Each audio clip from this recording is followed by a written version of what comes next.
Welcome to the session on compartmentalization. What do the ratings mean? My name is Beth Tubbs. I am a professional engineer, a fire protection engineer, and a fellow with the Society of Fire Protection Engineers. I work for the International Code Council as a senior staff engineer in the Codes and Standards Development Department. I'm also the 2022 president of the Society of Fire Protection Engineers. You see SFPE over there. So my background, and as for a little bit more background, what I studied years ago was structural engineering, and then I got a master's in fire protection engineering, just straight through. So I don't use the structural a lot, but it's given me a lot of perspective on this particular subject over the years. So what I want to talk about is sort of the passive side of fire protection today. I know there's going to be more discussions on sort of the active side. So what I'm going to go through is sort of an overview of what is passive fire protection. This may be, information that you're very familiar with, maybe not, but it's sometimes good to just take a step back to see all the different roles that are in fire protection in terms of passive. And this will mean taking a step back and looking at fire safety strategies in general, fire engineering. Then we'll talk more specifically about fire resistance ratings, because that's pretty much where compartmentation comes into play. And then I want to transition into talking about the existing building code, the International Existing Building Code, and the intent of that code and what might be triggering a review of fire resistance ratings within existing buildings, whether historic or the Main Street buildings that this is the focus of. And see what exactly are these triggers and explore them a little bit more. And then looking at that, if we do need to look at the fire resistance ratings and potentially upgrading them, what kind of options are there to look to? So typically our fire strategy and what's really baked into the building and fire codes and existing building codes is sort of a multiple layer approach. And it consists of prevention and mitigation and passive and active, not versus, it's and really active systems. And we'll talk about that in a little bit more detail in a minute. But I, of course, had to, my two favorite Main Street locations in the US. I live in Whitensville, Mass, actually Northbridge, but it's a village of Northbridge, where one of the birthplaces of the Industrial Revolution in the US. And then my mom is from Calumet, Michigan. If you look in that little tiny part that sticks in the Lake Superior, it's about a half hour south, and that's a main street there that I visit every year. So back to the basics on fire safety strategy. There's two pieces. I prevent fire on the right and mitigate fire effects on the left. I think codes and standards place a lot of emphasis on all of these things. It's not one or the other. And in prevention, you have things like control ignition sources and separation, which is actually kind of a passive fire protection approach. And then you have the mitigate. Well, we know a fire probably could occur, or we're going to kind of count on the fact that it might. So we have mitigating features such as active systems, sprinklers, fire alarm, things like that. And then we have passive systems. And I want to go into a little bit more detail about passive systems, because there's not just one type of product or one type of approach, but the codes use a variety of different ones. And I want to make sure we kind of know the difference. In a lot of cases, sometimes people are using the wrong test, for instance, for the wrong answer, and making sure that we're looking at the right problems. So passive fire protection, there's a couple different things that exist that we address and regulate in the codes in general. Flame resistance, flame spread, smoke production, smoke spread, combustibility, fire resistance, and fire propagation. And by fire propagation there, I mean kind of on a larger scale. So what hazards are we addressing? So I want to go through each of these and then spend some time on fire resistance in more detail. So flame resistance, flame spread, this is interior finishes. This is what we find in chapter 8 of the fire code and the building code, what we're allowed to put on the walls, that kind of thing, because it's a flammability issue. And then on top of that, it sort of goes hand in hand as the smoke production. It kind of talks about what kind of contribution do these materials have to smoke production. And I mean, just as a side, we are seeing newer, it's a lot more smoke and not so, much more hazardous smoke than sort of more traditional materials like wood, cotton, things like that. So the two kind of main tests, if you will, I mean, there's so many tests, listings, labelings, and all sorts of things in our code, but the main test that's been historically used is ASTM E84, and there's a UL equivalent test. I forgot to put the number in here, but it's a tunnel test. It's a relative understanding of how flammable something is. We have to be a little bit careful with newer materials because plastic has a tendency when they test it to drip, melt, drip, and then we don't actually get an accurate understanding of what that flammability is. There's been some adjustments where they have to hold some of these materials in place, things like that. But it's a relative understanding of flame spread. It is not exactly connected to real life. As time has gone on, they've added other tests, and this is an optional test you can use. NFPA 286, for instance, is a room corner test, as you can see on the left. It is more accurate to real life of how fires burn in rooms, trying to look at how it propagates up the walls and on the ceilings. And there is some kind of connection to whether or not that room would flash over, that kind of thing. So that's kind of the pass-fail criteria of that test. So it's a little bit more realistic, but still kind of small scale. It's not really reflecting everything going on. Resistance and smoke generation is part of the data that comes out of E84. So then we're talking about smoke spread, not so much tests here, but the different features that we have placed in codes, and concepts that people have used, because as we all know, smoke spread is the most dangerous part of fires and primarily what kills people. MGM fire in the 80s, that was mostly what hurt people in the fire in the Bronx. This is what we found. The door was open, smoke spread.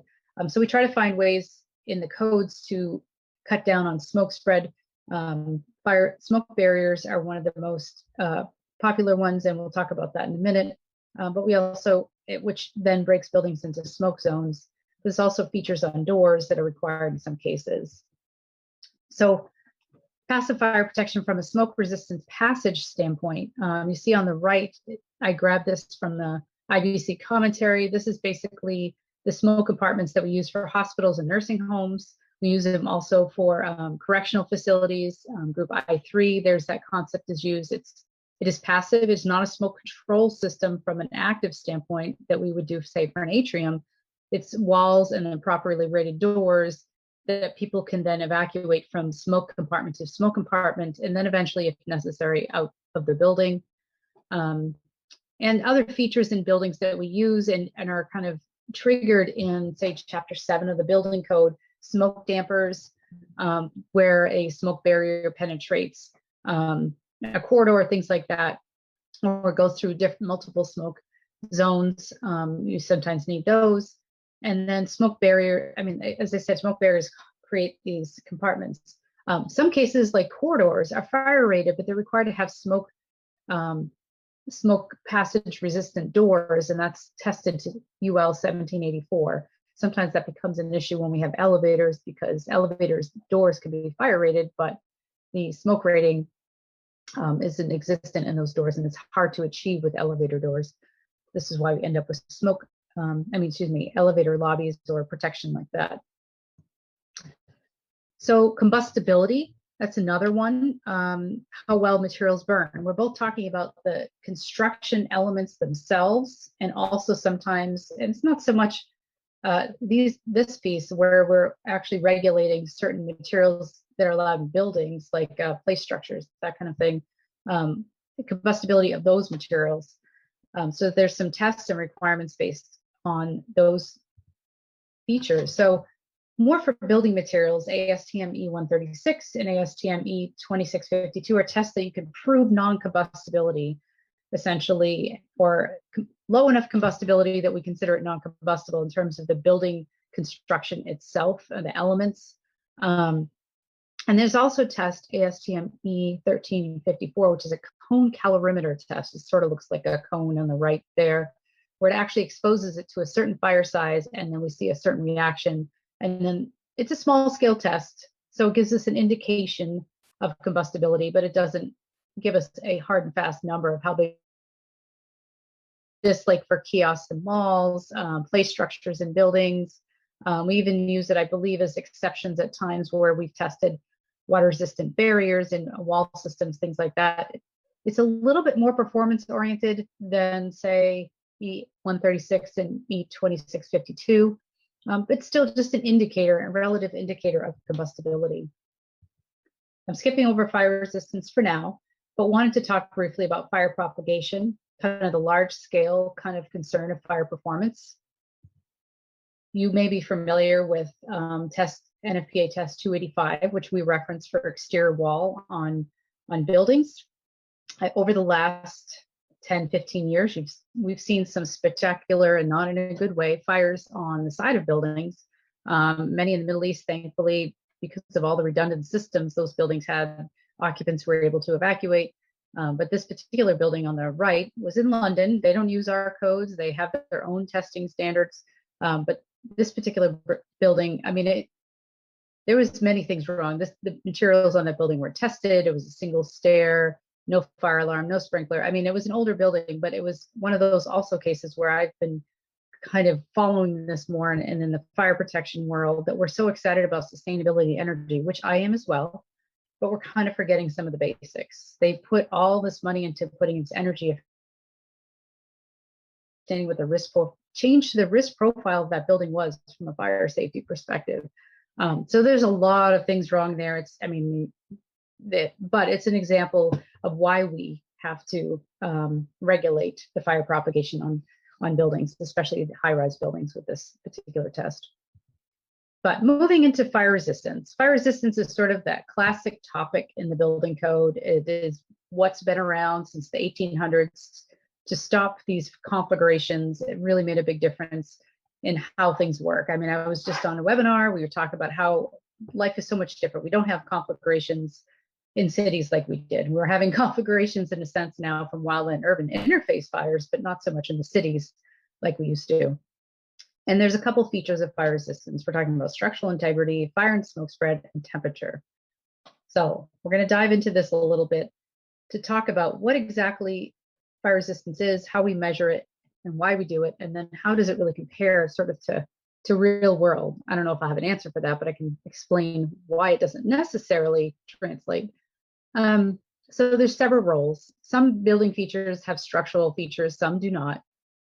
So depending on whether it does or not, we have to deal with structural integrity. So beams, columns, and floor ceiling assemblies are always structural in nature.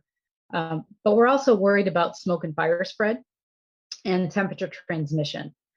So, and this is, we're talking about exterior walls, and we're talking about floor ceiling assemblies. I have at the top, fire partitions are typically required for rated corridors. Fire partitions don't have to go all the way through the ceiling and have the continuity at the same level that a fire barrier, but we need fire barriers to create fire areas sometimes in buildings, and we need them to create occupancy separations where we have particular requirements. And I chose a dumpster fire because I thought that would be fun. There's a lot of them after COVID that you can find cartoons of online.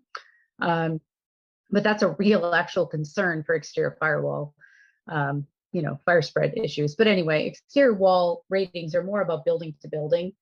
And that's a case of separation where the building code, when you build it new, if you're too close, you have to put fire rating on that wall. If you're much further away, you don't need as much or any fire resistance rating. So it varies, but that's kind of sort of a prevent an ignition situation mixed with a passive fire protection feature.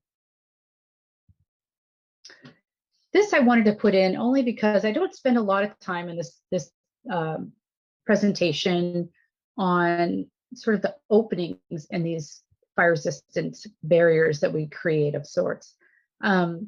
The test that we'll talk about really is testing the actual barrier itself, the structural member itself. It's not testing the doors. It's not testing the transoms, if there is any. There's not testing the joints and the penetrations in these fire-resistant construction materials that we're requiring for compartmentation. But obviously, we need to have these things. Maybe not so much transoms. That's an historic building kind of feature. But the doors. This is how we use buildings. We need to be able to move about the buildings. So we can't just have all these barriers without openings. But there's of how you deal with all of those features. And obviously a door, as we, again, reflecting on the fires that we've seen just having a door that closes appropriately can make all the difference in the world. Smoke can go 20 stories up very quickly. These are really important features. I just don't spend a lot of time on that, but it is key to the whole sort of strategy of passive fire protection, that we look at all these different openings that end up occurring, especially over time and in historic buildings and existing buildings, as we put new features through walls and new systems and things like that. So determining fire resistance. This is a really old test. It dates back to 1918. It's a furnace test, and it's really just a comparative measure of performance. It served us well. It is created the entire construct of how we deal with fire, compartmentation in the codes. But look at the curves briefly, and you see, it's pointed at the ASTM E119 curve. It goes up and it stays going. It's a very conservative fire. The two other curves are just examples of a more realistic fire, of how that might work, and which realistic fires depend upon other features, like what is the opening size, how tall is the opening, what kind of fuel do we have, and how, as to how long the fire will even last. I think we just need to keep that in mind, not to say that everything we have constructed in Chapter 7 is not realistic. I think it's generally conservative, but comparing to real fires, it's not an equal. 1 hour doesn't mean 1 hour. 1 hour in the furnace doesn't necessarily mean 1 hour in a building. And many of you may be familiar with this, but I just wanted to kind of make that relationship so we remember that as we make decisions, as we review things. So on the right, you see a picture of the furnace. It almost looks like an artistic rendering. And then the left is something, it's supposed to show what a compartment fire really looks like. Once the fire is flashed over, you'll see that flame come out of the opening.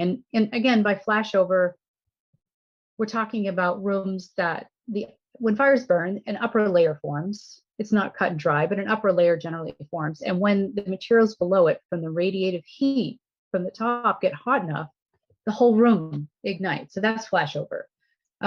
So the furnace is not going to have that phenomenon, but a room fire will. And then actually open burning in a big open space, you may never get flashover. You can't get flashover outside. You need to have a compartment for that to happen.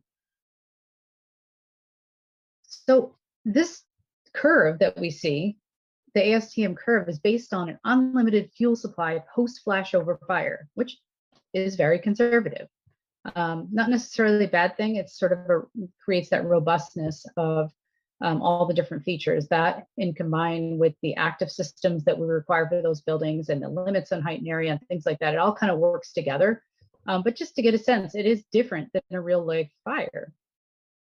And incidentally, there's kind of off topic with this, but I mean, the difference in how fires are performing in common older building materials versus newer ones are vastly different. A flashover occurs in maybe 3 to 5 minutes these days, where it used to occur in about 8 to 10, 12 minutes. So things are changing a little bit based on what we're putting in our homes and our buildings.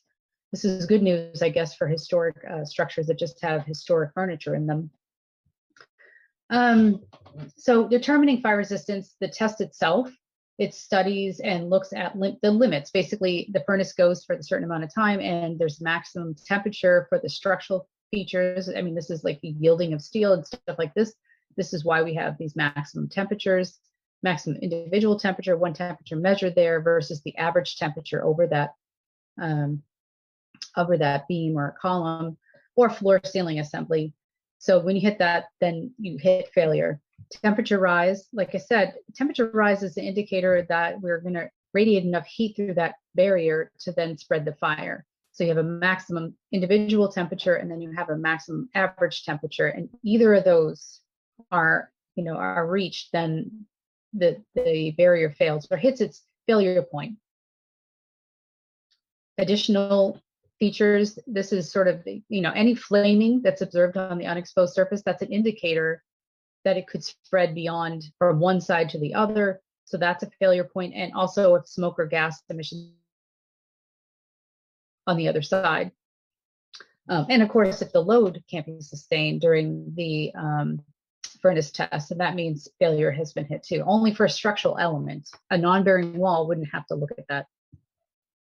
So what do these ratings mean? I mean, ratings are by hour or half hour increments, depending what you're rating. I mean, I think a lot of times these systems, you know, a company comes in with a assembly and they want it listed for UL or Intertech for a certain amount of time, and that's what they aim for. But say you tested something and it lasted 1 hour and 5 minutes, you get a 1 hour rating. If the next assembly you test it for 1 hour and 55 minutes, it could be a 1 hour rating, or it could be 1.5, but it could never be 2. I mean, so the same one wall that lasts 1 hour and 5 minutes is going to be rated potentially the same or close to it. I mean, than a 1 hour and 55 minutes. It doesn't matter.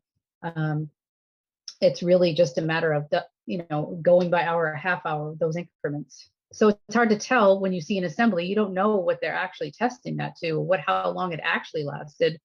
It could have, and in a 4 hour wall could be used in a 1 hour situation if you wanted to. You could even say it's a 1 hour assembly because it automatically pulls that in. And because the subject, it got me reminiscing a little bit, pulled out my old thesis from close enough to see how long ago. And this is kind of what I studied, the furnace test. There's different methods have been used over the years and studied. We're still not quite there. Again, we have a whole construct based around fire resistance in the furnace, so it's a little hard to kind of undo that. But just understanding it is different than real life fire.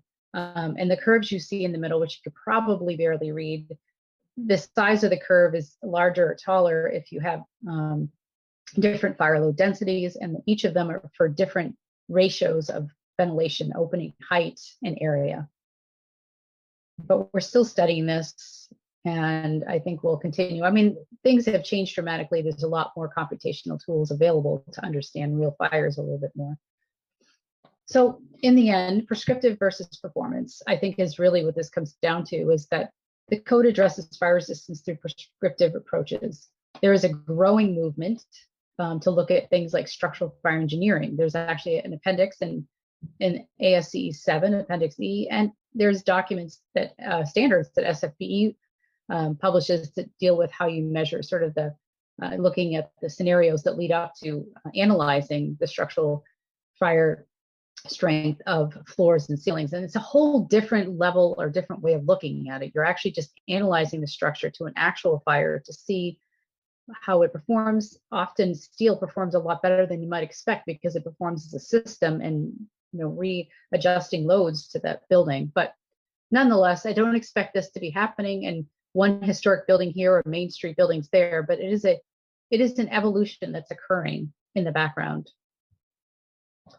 So now, like, one of the questions I was trying to figure out myself, I'm in the business of writing codes. I don't go out and do design and things like that, but I've been doing this for 27 years, and I really wanted to understand how the existing building code triggers these things. What triggers these Main Street buildings and historic buildings to have to upgrade or review their fire resistance? And what I found, I mean, and what we're going to look at, is it alterations? Is it change of occupancy? So starting kind of back with the basics, depending on how familiar you are with the existing building code, the intent does say to provide flexibility to permit the use of alternative approaches, which is really the methods that are provided in there, for minimum, basically, public health, safety, and welfare.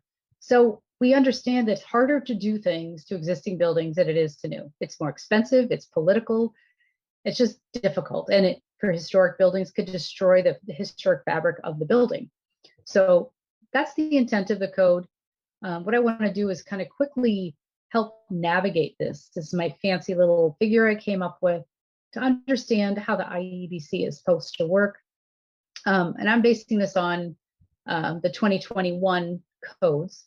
But basically, what we've done over the years is evolved, and repairs and relocated buildings, you see them at the top there, are independently addressed of all the methods that are provided in this document. We just want you to deal with repairs consistently, and relocated building kind of just sends you back to decide how you want to deal with it. But there's not as many requirements. It's more about, are you addressing the seismic loads and the winds where you've moved it to, that kind of thing, and the foundation is appropriate.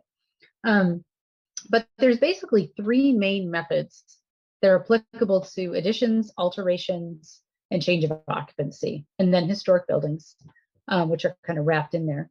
And we'll go through each of those briefly so you know the difference. And I guess it also is important to point out it's up to the designer or the applicant to choose which method. The code official is not the one choosing.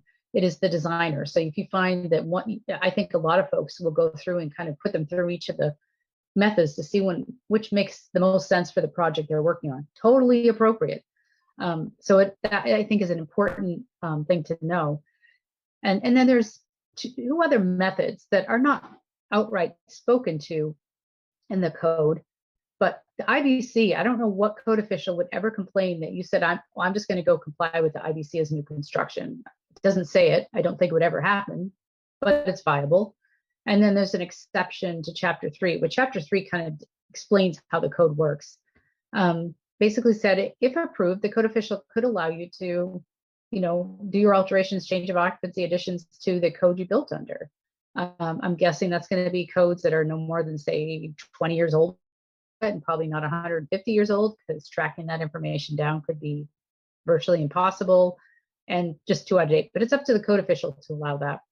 And Chapter 3 does have some provisions that apply to all methods in addition to the repairs and relocated buildings.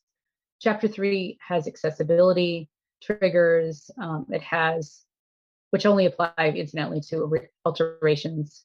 In addition, well, additions are new construction, but to alterations primarily. And it has requirements for CO alarms, fire alarms, CO alarms and smoke alarms that apply the same throughout each method. Also want to point out that the IBC is not like it's applicable every day. It's only applicable, I like to call it a point in time code.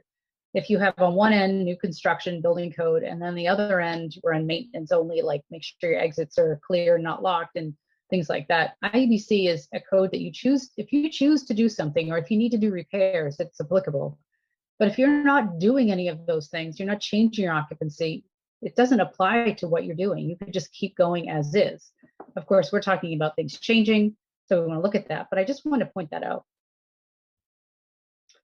The prescriptive method, it originates back from the building codes days gone by.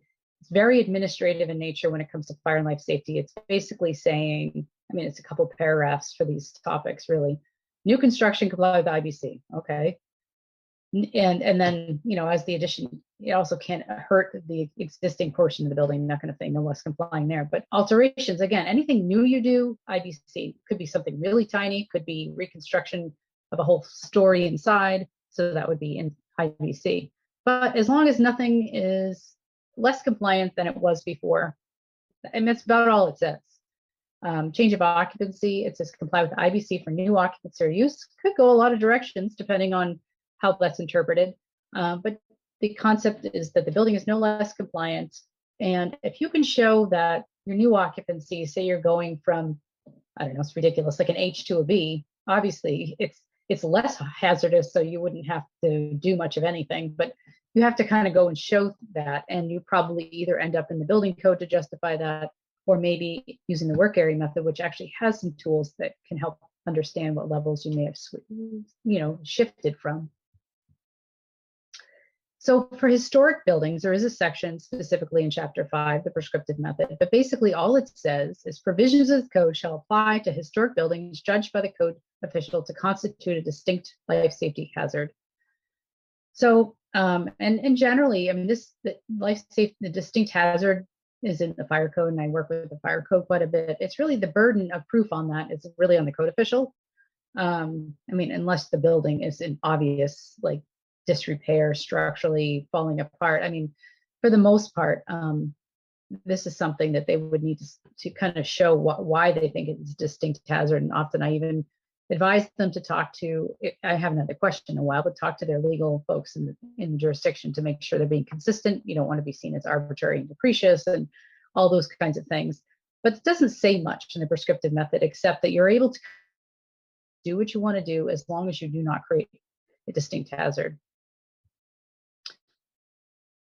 Work area method is probably considered sort of the bulk of the core in a lot of ways of the IEBC, is what was originally put in when they put the document together back, I believe, in 2003. And since then, they put in also, like I said, the prescriptive method was say, hey, why not put that in there for those simple projects? So they have that in there. And they also, we'll talk about later, performance method was also from the older codes, was also placed in the existing building code as an option. So the work classified in here is alterations level 1 through 3, change of occupancy, additions in historic buildings. I'm not going to spend any time really talking about additions, because additions are new construction. I'm just kind of focusing in on what's happening in that existing building, the historic or the Main Street buildings. Additions also could be vertical, so they could well apply, but generally additions, you have to go back to the building code. So chapters 7 through 9 is where alterations are addressed. And they're, in terms of fire life safety, they're kind of in 3 groups. They have the passive, which is building elements and materials, which kind of affects egress paths, things like that. Fire protection, the active systems, and the means of egress has its own sort of area of requirements. And before we jump into the 3 different alteration levels, there's the definition in chapter 2, which is key, which talks about what a work area is, because they use this concept of work area method to determine when you have to kind of go up to the next level of requirements. So a work area is defined, I'm not going to read the whole thing, but basically it's that portion of portions of building consisting of all reconfigured spaces. So as we go through, you'll see there's alterations that don't have reconfigured spaces. So not all alterations are going to have work areas. There's still things to be regulated, but they're not going to have work areas. So it's just something important to know when you're looking at the different methods, and it's defined. Level 1 alteration is really literally taking wallpaper off, putting wallpaper on. It could even be drywall off, drywall on, drywall back on.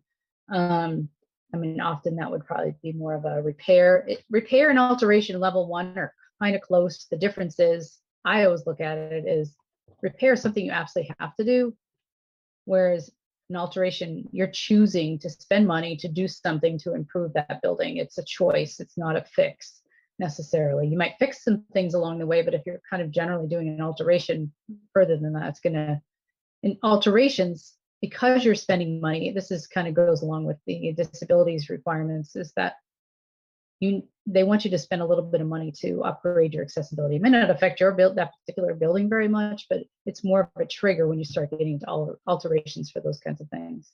There's no work area in alteration level 1. It's surfaces, roofs, those kinds of things. Level 2 is when you start seeing reconfiguration of space, but it's also extension of any system or installation of additional equipment. Like if you didn't have a fire alarm system and you wanted to put a fire alarm system in, that is level 2, but there's no work area. We'll talk about that because that has been definitely a tricky part of this. Often people start adding the whole building up, and the next thing you know, they're level 3 and I want sprinklers. And that's not the intent. The intent is that reconfiguration of space is where we create work areas, and then we start adding those up. If it gets more extensive, then we need to go to the next level of alteration. You have to do everything that chapter 7, it's cumulative, requires. So if it required you to upgrade an interior finish or something, you would still need to do that. And anything, if you gut a space and you build it back in, it has to comply with the IBC. There are some exceptions for those sort of things that don't make much sense, like ceiling height is hard to deal with in many buildings. Light and ventilation, you don't have to deal with that. But anything that you go back and kind of you're starting over. You're not taking, it's not just, oh, we want you to upgrade this stair to this enclosure to meet brand new building. But if you rip all that stuff out, you need to put it back in as if it was a new building.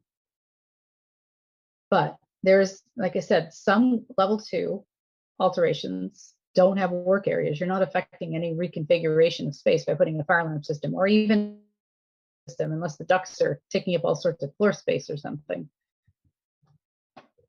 This is where a bulk of the provisions are found. Key fire resistance requirements. The biggest one that gets triggered from a fire resistance standpoint is possible enclosure of vertical openings. Chapter 9 deals with level 3 alterations. This is where the work area exceeds 50% of the aggregate of the building. So it's a level 2, but bigger.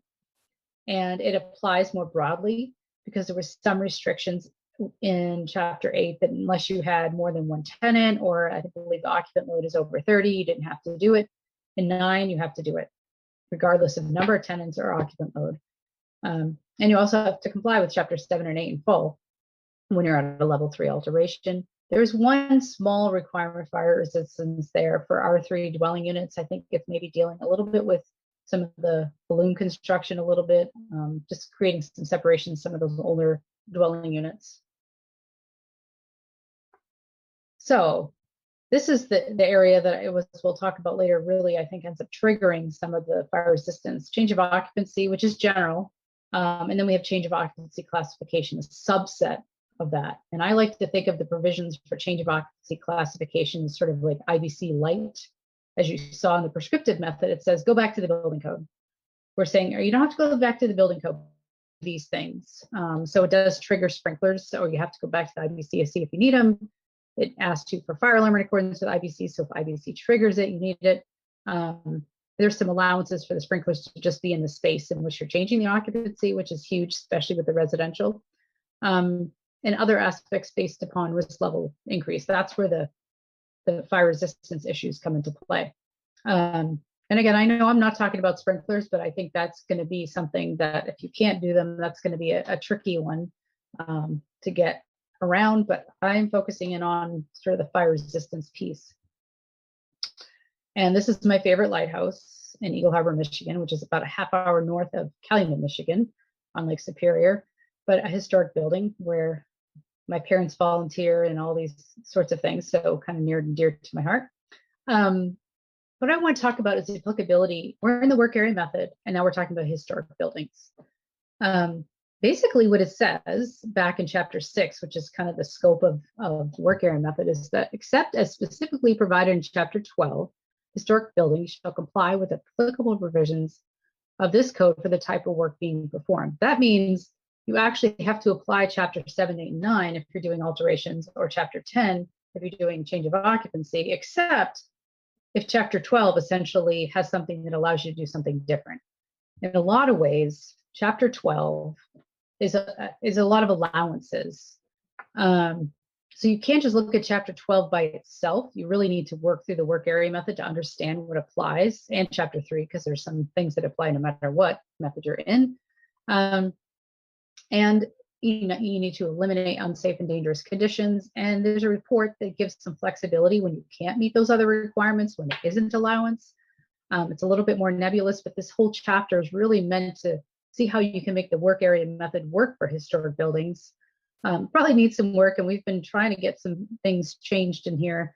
It'll take some time, but like you can use sprinklers as a substitute for, for things you can't meet. It will solve a lot of problems. I also realize that sprinklers aren't always viable in some of these locations, which is part of the reason I'm presenting today to talk about what things can be done. One of the things that it calls out specifically is that lath and plaster can be substituted for 1 hour fire resistance. We're not saying we're going to test that lath and plaster you have in your building. We're just saying it's 1 hour. We'll accept that as 1 hour, no matter what. And performance method, I'm not spending much time on this, but it's basically a scoring method with a focus on non-structural issues. If you get a minimum score, you comply without having to do anything in the work area method or prescriptive method, or going back to the building code. What it really looks at, though, is passive fire protection, active fire protection, means of egress, rescue, and occupancy-based risk, like separation, height in the area. All those things, that's arguably a little bit more in the passive fire protection, but you have to look at all those features. And so if you can give more in the active, you get some credit back to the passive.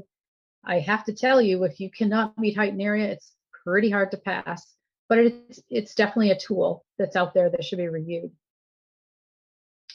So triggers. What are the triggers for alterations?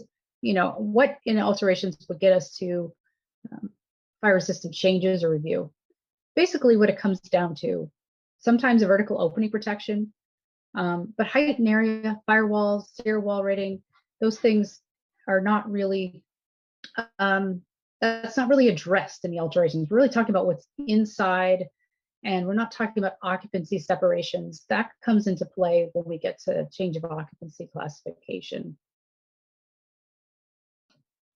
So this is what we'll spend our time with pretty much, change of occupancy. And what we're talking about is specifically change of occupancy classification. We are changing from a B to an R2, an M to a R2 or R3, whatever it is, that's change of occupancy classification. You could have a change of use. That is it's a restaurant, but now it's going to be used as a nightclub. It's still an A2.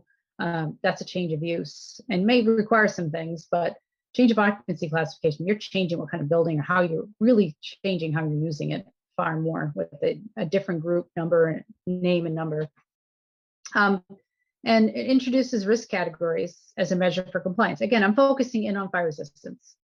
So we're looking at height and area, mixed use fire barrier separation, exterior wall fire resistance, opening protection, and vertical shaft enclosures. These are the kinds of things that can get triggered with these occupancy classification changes. Key is whether your risk category increases. If it stays the same, that's fine. As long as it doesn't increase, you don't need to do anything. But if it does, you're going to go back to the building code. So, this is a building from my town as well. I mean, so say you have an apartments added above a business. Maybe this was all business occupancy at one point in time. 3 stories, 3,000 square foot per story. I don't know, 4 apartments total. So let's see, this is, I would think, a very typical scenario or problem issue that happens. So we're looking at the height and area and separated mixed use. And so you see there's a relative hazard and occupancy classifications. We see in the lowest hazard, group B, R3 and R4 condition 1, but you see R2, for instance, in level 2.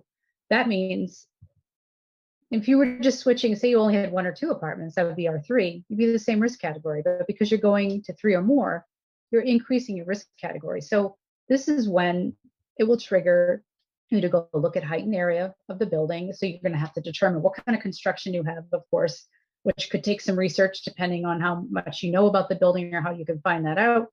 And then it's also, could limit you, for instance, that you may need to go up to 5A or 3B to be able to meet the height and area.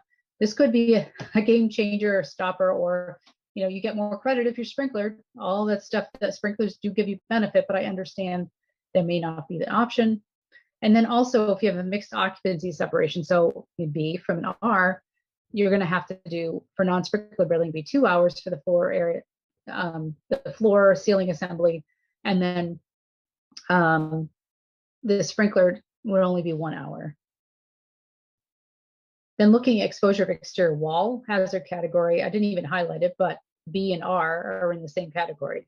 So you're not going to have to look at your exterior walls. You can live with what they are now. You don't have to make any changes based on this particular situation. Like I said, group B to any of the R's is the same risk category, so you don't need to change. Where the risk category does increase, you would have to go back to the IBC for exterior wall ratings and opening protectives, which of course could get real tricky real fast, I'm sure. That's, we'll talk about some alternative things potentially that could happen. And then the last one is based on means of egress hazard categories for vertical openings, essentially. So we're wanting whether or not we need to enclose stairs and whether or not other shafts are affected. So in this case, you see group B and R2 are not in the same category. You're going up a hazard level to change a B to an R2. So in this case, stairways would have to be enclosed for the IBC. There is some exceptions that I just don't remember off the top of my head, but there is some exceptions there. And it actually allows you to go back to the atrium requirements and use those separations as well. And then other shafts enclosures that would have to be enclosed, including like elevator hoistways, service and utility shafts.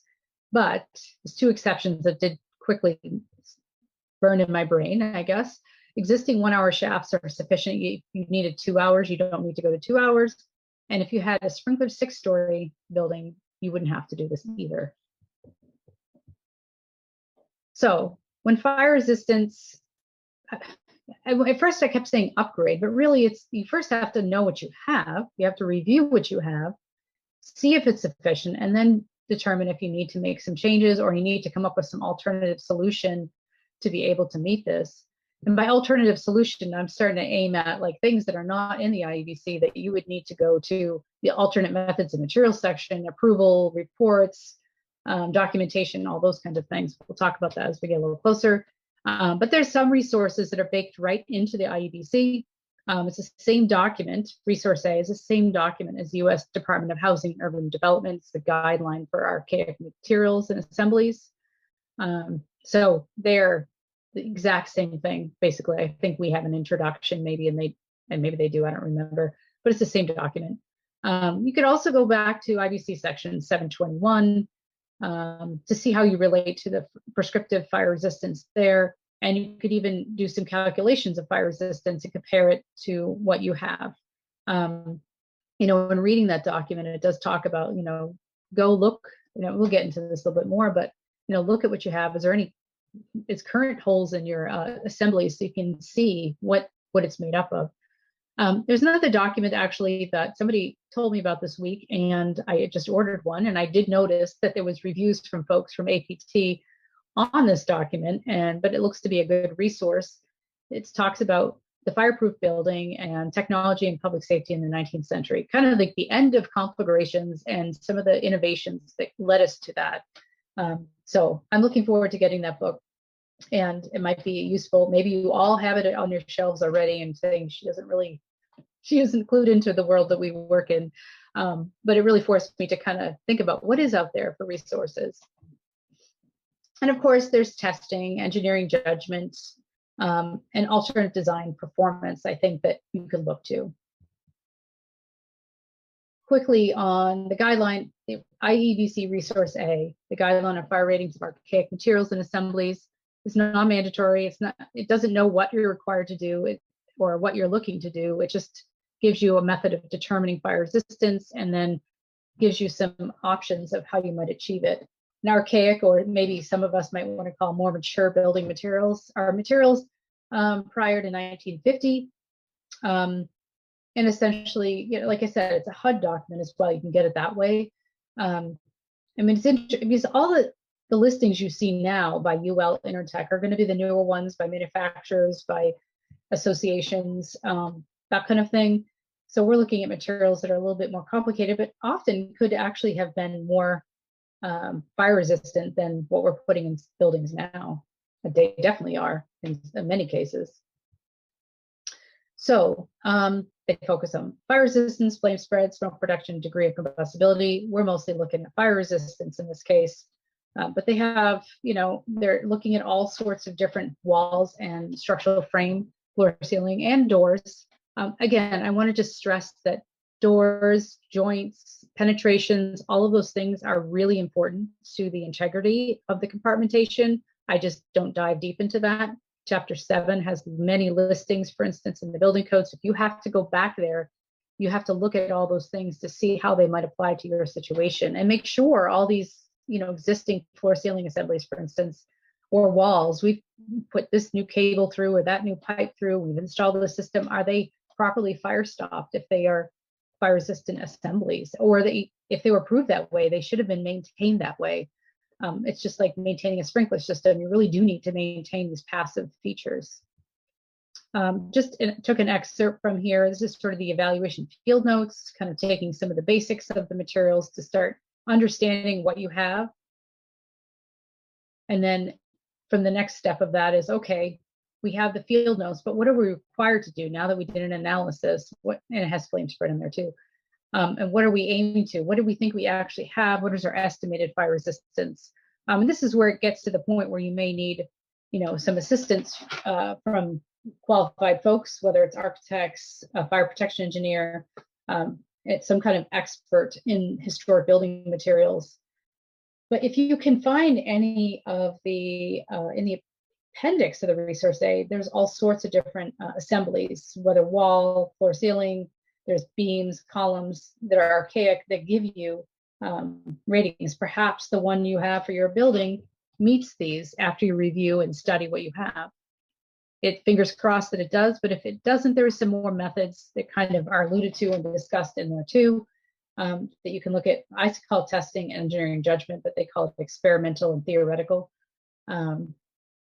That you can test a mock-up of the assembly potentially. You might have to, that would be nice to avoid because that's expensive, but that's a possibility. And then theoretical engineering judgment, looking at empirical methods. Harmony is noted in there, but there's data and tables. You can reference test reports or published papers from, good peer-reviewed journals, things like that.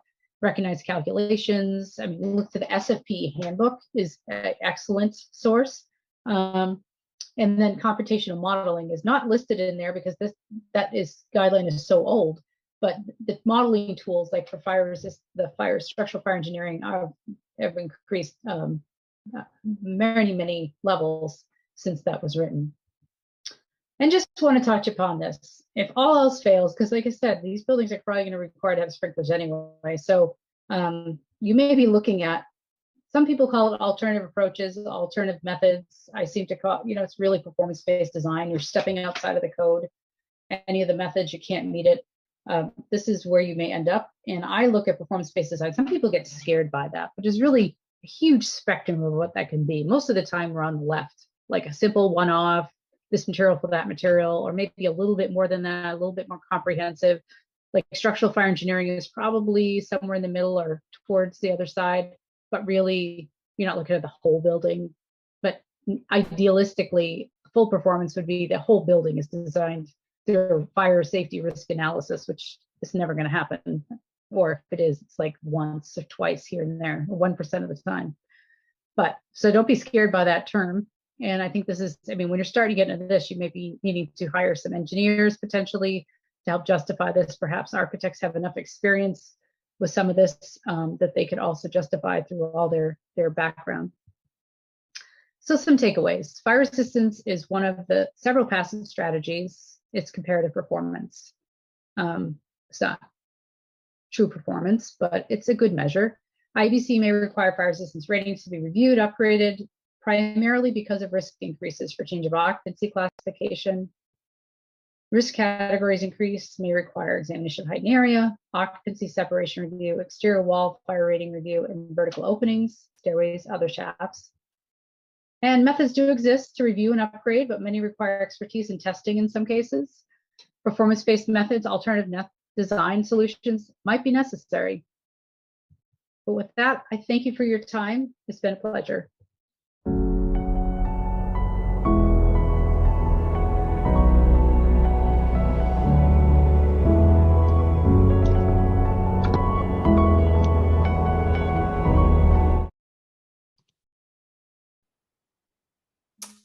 That was great. Thank you. Thank you, Beth.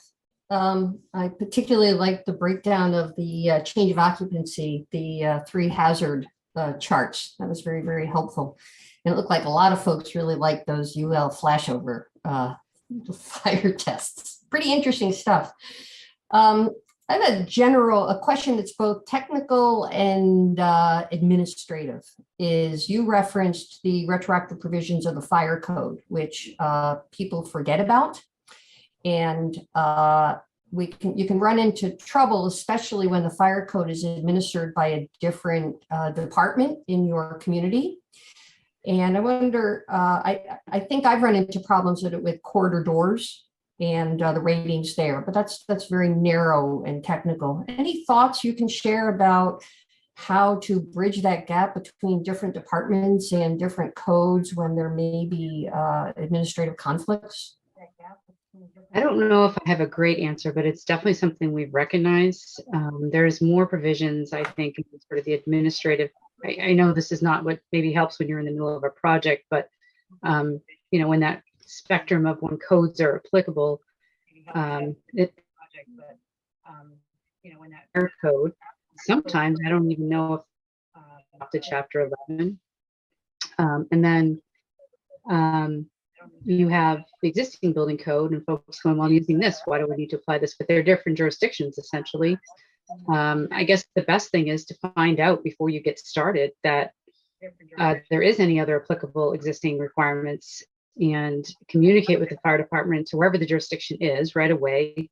And you could probably come up with some resolutions. We are working to kind of make them more equal or consistent or whatever. But I mean, if Chapter 11 is applicable, it will always be applicable. Every day it's applicable. Whereas when you do a repair or you do an alteration, you're going in when you decide to do that, but you don't have to apply the IUBC on an everyday basis. Another question for you is, although the references to the 25% rule just remain, even though it hasn't been written in that way in many years, we do really see it in the work area method. I think it's kind of ended up there. How does the square footage of the basement, how is that considered in terms of the overall building calculation? Square footage? I hadn't really thought about that. I mean, I assume, depending on basements defined, for instance, in the building code, things like that, I think it would still be part of the building area. Be interpreted differently in different jurisdictions, potentially. Maybe the condition of the basement could affect whether they would count it or not. But I mean, the more area you can have, the smaller your work area would be.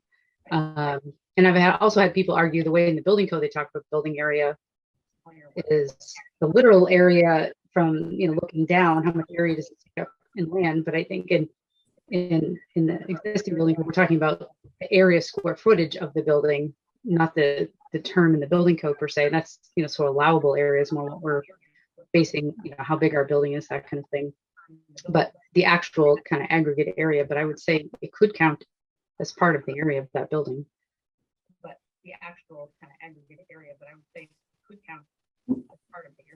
I'm going to ask you also, there's a little bit of chat on this, but it's probably one of our most pervasive problems on Main Street buildings. And I think it was Mike who named it the tin ceiling problem about 15 or 20 years ago. So the tin ceiling problem, it's a fire separation problem. It's we're going to hear more about it, I think, relative to the next session on coatings and on sprinklers, and you referenced it a bit, but it really remains a problem, a very common issue. Of course, it's not really just the tin ceiling, it's any decorative first floor ceiling in a mixed use application. Any thoughts on that? Yeah, I have to say, when I was putting this together, I was grappling a little bit. One, I mean, even though I'm talking about passive fire protection, I know change of occupancy classification, if you're going to residential, is going to force the sprinkler issue. And that's part of the discussion, regardless of what we find for upgrades or review of the passive. So there's that. But, in terms of some of these, I was struggling with how you could get past sort of that hour and a half to get to 2 hours when you need it. I don't know. That's what I'm wondering, if it's sort of an alternative method or something to be able to. I mean, it does in Annex A in the HUD document does give you some tools to be able to sort of add up the layers. And you could look to alternative products, which I think would all have to go through sort of an equivalency, maybe the building report or something to justify some of those. There is solutions, I think, that live out there that can help build that level up. And the Harmony method or whatever. I mean, I know you can justify some of that judgment to kind of layer up and how many minutes you can get for each of those layers, but without having to go through a testing process and all of that.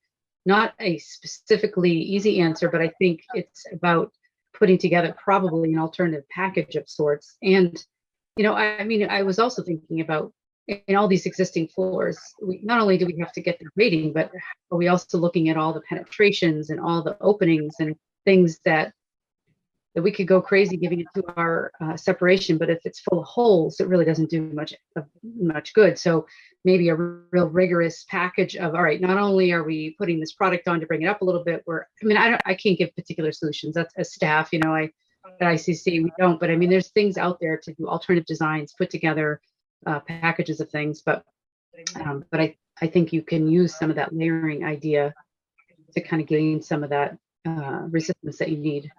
And one last question. Do you think it's possible, if we can deal with that fire separation between occupancies, that we could ever consider the residential use on the upper floors of 1 or 2 to fall under the residential code rather than the existing building code? Right now, I mean, that is a concept. Well, there is sort of some concepts baked into the codes, which I didn't think to look at too much, but like the live work kind of unit and things like that, that are, both codes allow, both residential and building. I don't know how well that's sort of scoped out to do that right now. But that's a potential. I mean, that's the confusing thing. In the building code, an R3 is basically like a 1 or 2 family dwelling, but it's attached to something else. Or you could even build it under the IBC if you wanted to. But when you put it on top of a business occupancy, R3 is basically the same idea as what we find in homes. There more work would need to be done to kind of pull that together. We do allow the IRC to comply for existing buildings, and we've been debating how to clean that up a little bit. But that might be a potential solution in the future, and maybe looking at the live work units and maybe how some of that might work into this as well. Great. Well, thank you. Thank you. Thank you, Beth. And as you can see from the program today, we're really focusing on the issues of fire safety through compartmentalization to new types of coatings and sprinklers. So Beth has given us that insight into this side of it, how the code has looked at this from the tradition of compartmentalization. Now we're going to move into a technical session that looks at a new technology and the testing behind it to improve the fire performance rating of separation of materials.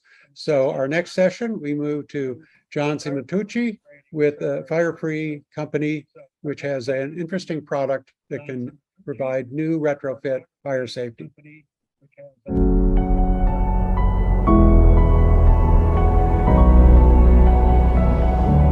My name is John Cimatucci, and I'm here to do a presentation on intumescent coatings and their impact on construction. The intumescent coating has been around for a lot of years, a basic technology. The way it works is when it's exposed to a heat, around 300, 350 degrees Fahrenheit, it actually swells. It's like watching a cake rise. Some of the early development was started in ceramic ceiling tiles with some of the portions of the intumescent technology. It's sort of evolved into with fire caulking materials. And at some point in time, the steel industry started using the technology in different forms to fire rate steel. For all other purposes, it's mostly been a coating for a 10-minute flame spread rating for a Class A rating. And in that context, there's probably a dozen or more products that have been on the market for a number of years, providing that technology to that specific test standard. One of the things that we want to do today is understand the fire test criteria for coating products as set forth by ASTM. ASTM kind of drives the ship when it comes to fire test standards. Then we want to get an understanding of how the technology fits into the construction process, understand the fire testing laboratories that are used, that are valid for the testing. And the other key issue is actually reviewing the alternate means, methods, and materials criteria. In that context, one of the things that happens with building officials is they'll ask for a specific test report or a listing. With the cost of testing, you know, with a wall assembly running around $30,000 plus and a floor ceiling at $50,000 to $60,000, nobody is going to test every conceivable assembly used in construction. So the alternate methods really is a means to use the data you have from testing and come up with a solution to a problem. It's a real valuable tool, and there's always more than one way to solve a problem. There are some very specific test standards. One of the most common test standard is the ASTM E119 test standard. It is what they call a post flashover test. It's run for walls and ceiling assemblies, 1 and 2 hours for the majority of construction assemblies, and it can run up to 4, 5, 6 hours for steel. The other test standard, which has been the basic test standard, is the ASTM E84 Class A rating, and that's been around for a lot of years. It's probably one of the first test standards that was ever developed for fire. As things have progressed with the new products on the market, with plastics and fiberglass and composites and foams, the standard has been upgraded to a 30-minute test standard, which is a little more severe, 1,600 degrees with a 4-mile-an-hour wind, and you have a very limited flame spread. So it's a much more severe test. They use it a lot for fire rating chemically treated lumber. Some of the newer test standards that have come into place is the ASTM 1623 ICAL test method and the ICAL 3048. They're using the same test device. One test standard is for heat release, smoke development, and flame spread. The other test standard is actually for burn through. It's a severe test standard. It runs at about 1,800 degrees Fahrenheit, and it's a radiant exposure. The reason this test standard has been developed is that within the context of fire science, there are really two fire sources. There's the flame spread, which is E119 and E84, and we also have radiant exposures, which now people are coming to realize creates a critical fire situation. One of the other standards that's common for intumescent coatings is the 814. It's called the fire penetration test. It's for fire caulking and fire stopping products, which do use a lot of the intumescent technology in the standard. The other test standard that's used for coatings is the 3675-98, and it's a surface flammability with a flame and radiant exposure. This test standard really is more for Department of Transportation and on composites like fiberglass, carbon fiber, but it has its uses, and intumescent technology can be used in these test standards. The test standards, ASTM drives the ship, and ASTM is a test standard committees, and they have people from all the different industries get involved in this process. ASTM really comes up with all the fire test standards that are used. Now, UL and NFPA and other agencies can put their own number to the ASTM test, but ASTM really does drive this ship. The other thing that's being asked to do by building officials is, other than the testing, is start doing listings. And there's a number of different organizations that do listings. ICC is one.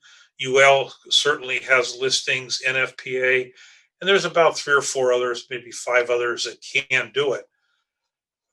One of the criteria is that testing has to be done at accredited fire laboratories. And there's some really good ones. Western Fire Center, Underwriters Labs, Intertech, QAI, there's SGS US Testing, and Southwest Research Institute. We have 2 laboratories that are in the mix here. That there's Guardian Labs out of New York and VTech Labs. Neither laboratory is ICC IAS certified. They don't even have the proper test ovens. They can't do loading, and they can't do hose stream. Now, the ASTM standard we mentioned earlier is really the major test standard that everybody goes by. It's a fire penetration standard. It's a post flashover test standard. And what I mean by that is when you have a fire and the fire has exploded and is raging out of control, what this test does is takes a wall or ceiling and prevents the penetration, in the worst case scenario, from penetrating through a wall or ceiling. At 1 hour, the time temperature curve goes to about 1,700 degrees. And at 2 hours and beyond the 2-hour range, it goes to 1,800 degrees and stays pretty steady at that temperature. And you can see in the picture here on the right, the first two captions there, they actually show a full-scale wall oven, and you can test up to a 12-foot by 12-foot wall in that oven. The standard calls for a 10-foot or 100-square-foot wall. The horizontal oven is very similar in the makeup. It's just a bigger oven. It's a vertical for the floor and ceilings, but the makeup is the same. The time temperature curves are the same. It's just larger. It's a 14 by 18 foot assembly. On the right-hand side is the radiant exposure of the iCal that I talked about earlier. And here you can see some OSB being tested. The radiant panel, you can set up different exposures with this. The most common is what they call 50 kilowatts metered square, which is an instant 1800 degrees with an 18-inch separation from the test panel to the radiant panel. The radiant panel exposure, the one good thing about it, it measures heat release, the smoke development. You can actually, it's a large enough sample. With adhesive intumescent coatings, you can evaluate the adhesion of the specimen, and you can actually get backside temperature measurements on it. The heat release, when you have prevention of heat release, it means that you're not getting the smoke output, which means you're not getting the flame spread and you're not getting ignition, and you're really showing the product's ability to curtail a flashover vent from occurring. This is really a new standard that's recent, and it's really a good one because you can do a lot of material component testing with this product that you cannot really do with the ASTM E119 oven situation. The E84, the test standards, you can see the oven in the picture. It's a 24-foot tunnel, and it measures the horizontal flame spread and the smoke development.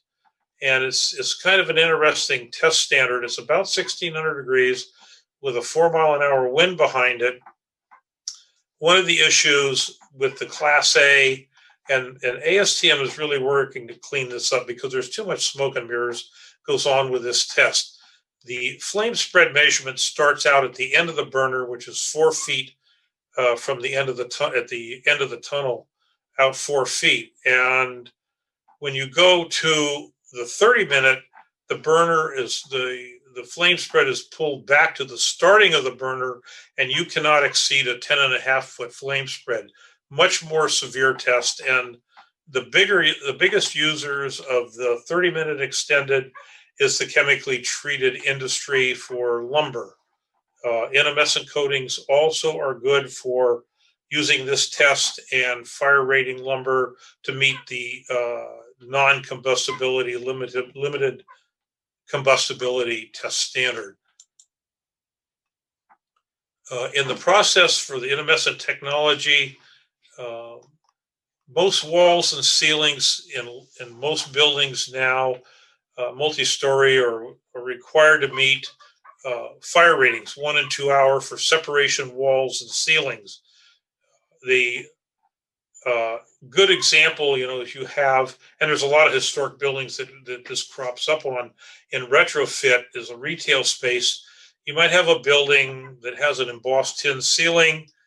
On the first floor, they have units up above it that are kind of sitting vacant, which is happening in a lot of Main Street projects. And this, because you want to have occupancy over that first floor, they're requiring a 2-hour rating. So, to test the embossed tin in this test standard and gain that 2-hour rating produces a lot of savings. But it is for area separation walls and ceilings for 1 and 2 hour.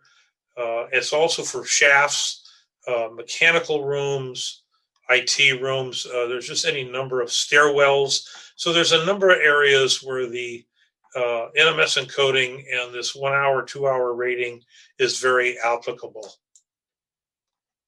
For the building officials, for acceptance, they want a test report or a series of test standards and compliance showing that there's some engineering data to validate using the coating for the specific assembly.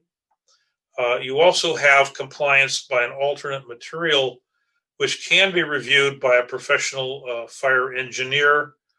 And you can also have to show that things were tested to an accredited fire lab.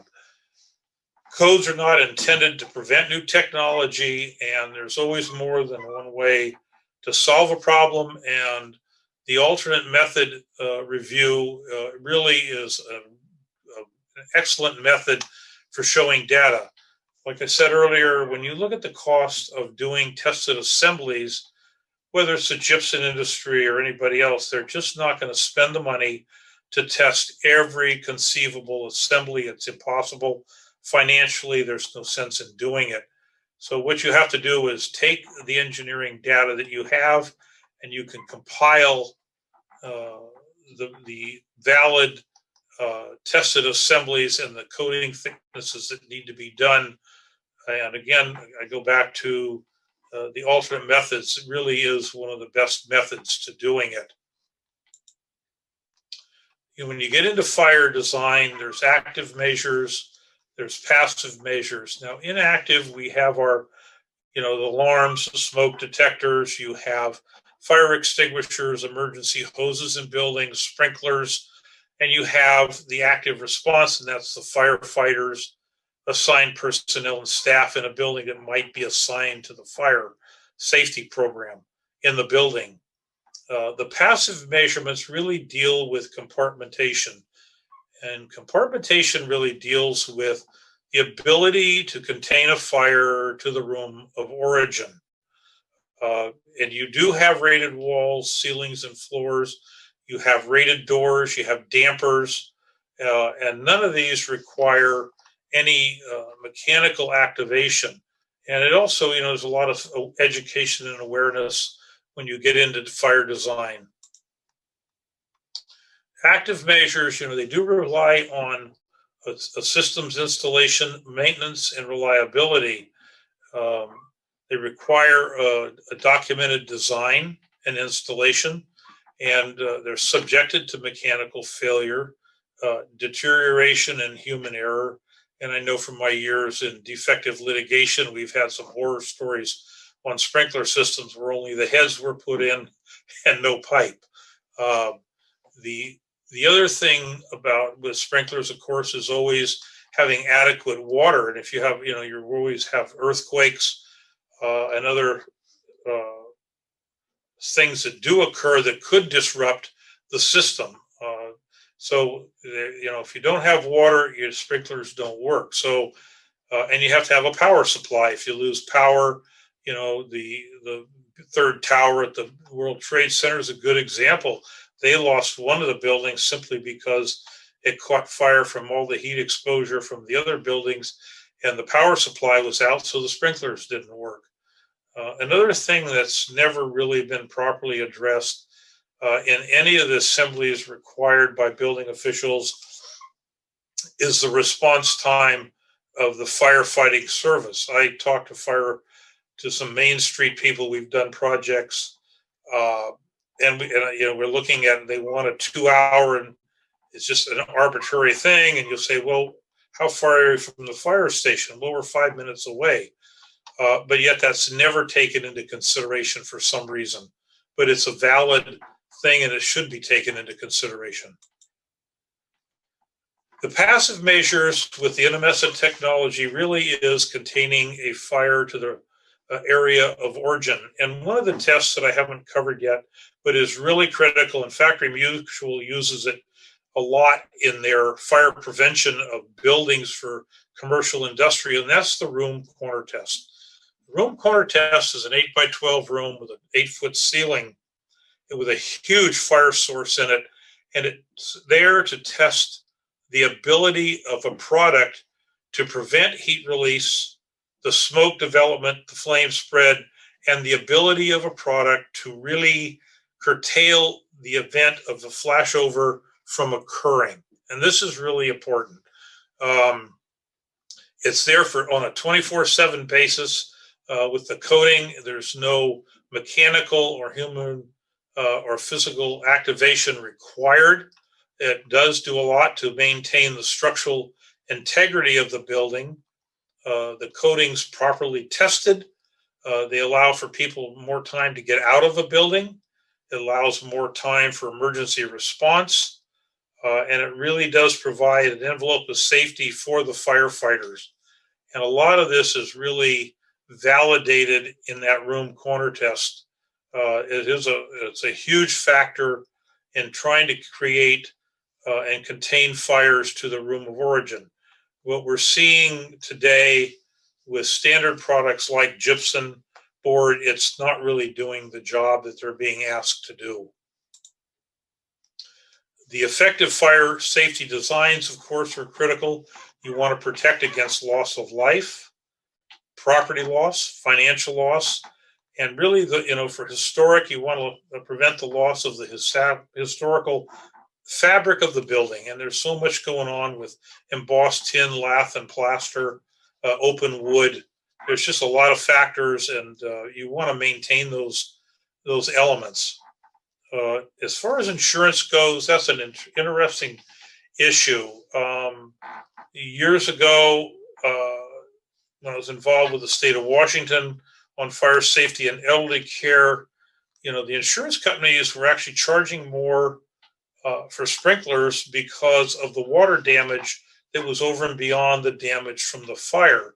Now, in California recently, with the insurance companies and the wildfires, insurance companies, to the point where they don't want to insure you anymore, but through the use of properly tested intumescent coatings, they will insure a home where they wouldn't before. Where Factory Mutual comes in, they use the intumescent coatings as a means to prevent property loss, and so that does affect the insurance rates. As far as with Main Street projects, it'd be interesting to see. I think it would require each project to really sit down with an insurance company and discuss the issue. So for the code requirements, fire resistance really is the main thing that's being really used right now.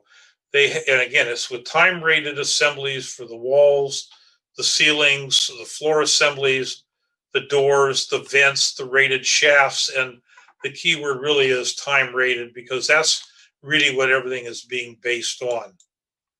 With the fire retardant coatings, with the passive system, I'm getting a little repetitious, but there is no mechanical human failure involved. There's no dependence on a water supply. And again, they are fire rated. I mean, you have to validate this, but systems that are fully tested and validated fit into the system.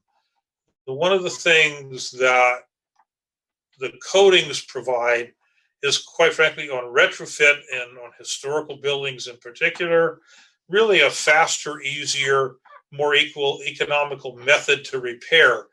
You don't want to rip out an embossed tin ceiling and put in multiple layers of gypsum. You don't want to rip out that lath and plaster wall if you don't have to. And interestingly enough, what's happening within the gypsum industry, with the performance of the gypsum, they're now requiring far more layers of gypsum to get the rating than they used to. Before, it was kind of standard.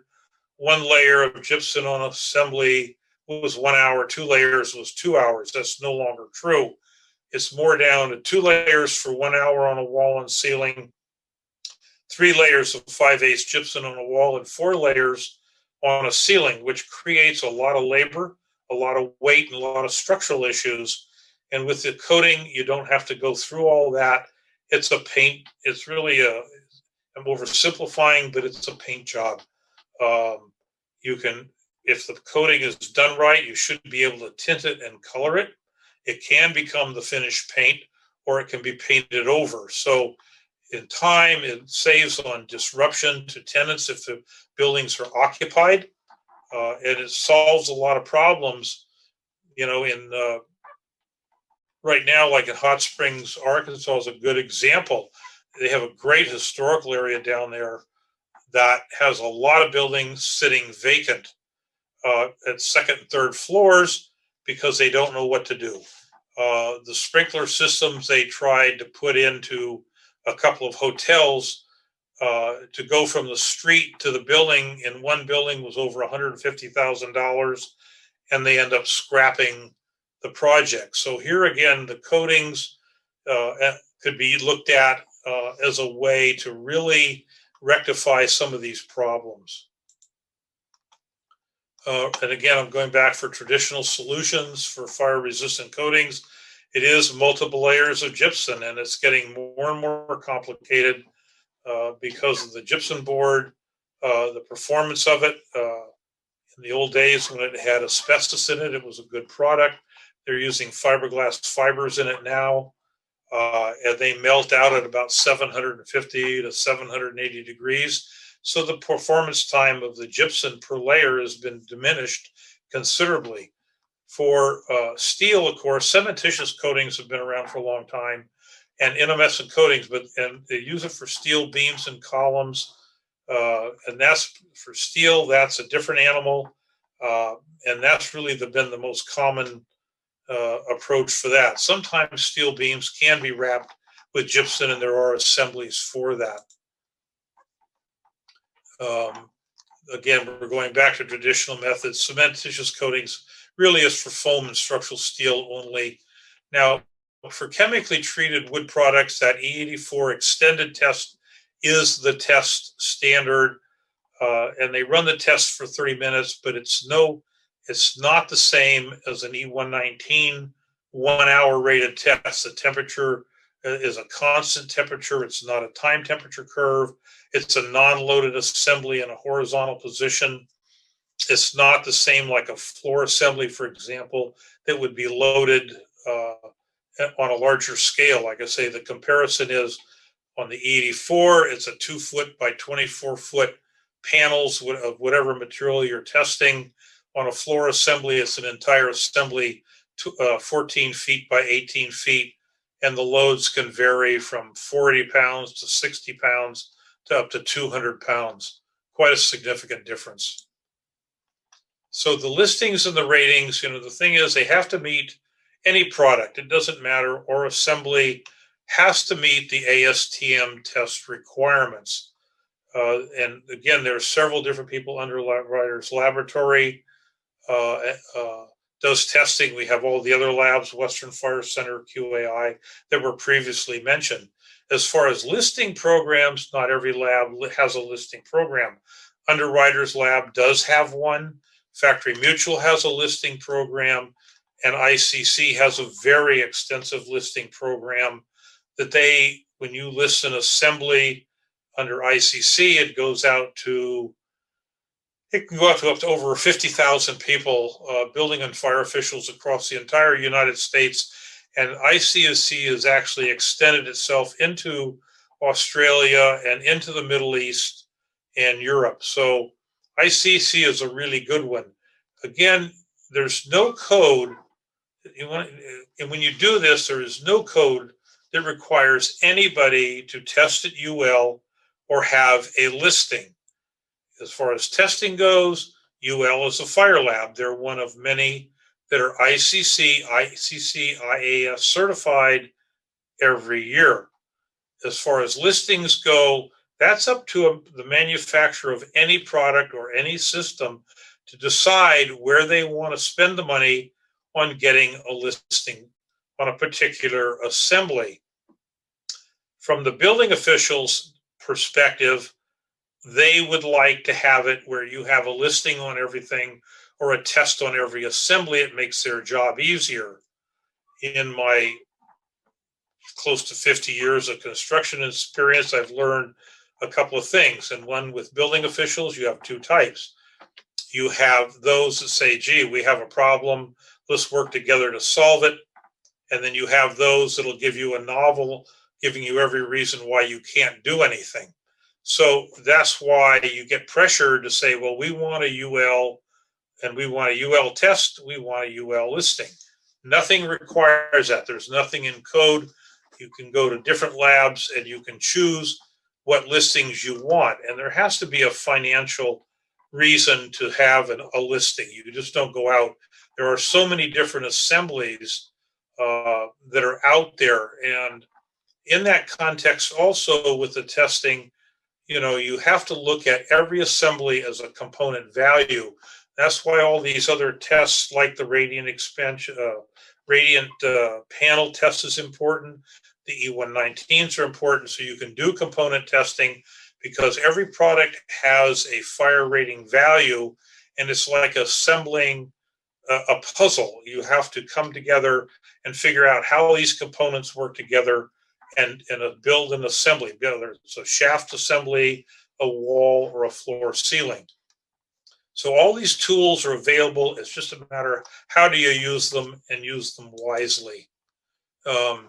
Again, the intumescent coatings for fire safety can play a big part in new construction, but really in retrofit, it's a huge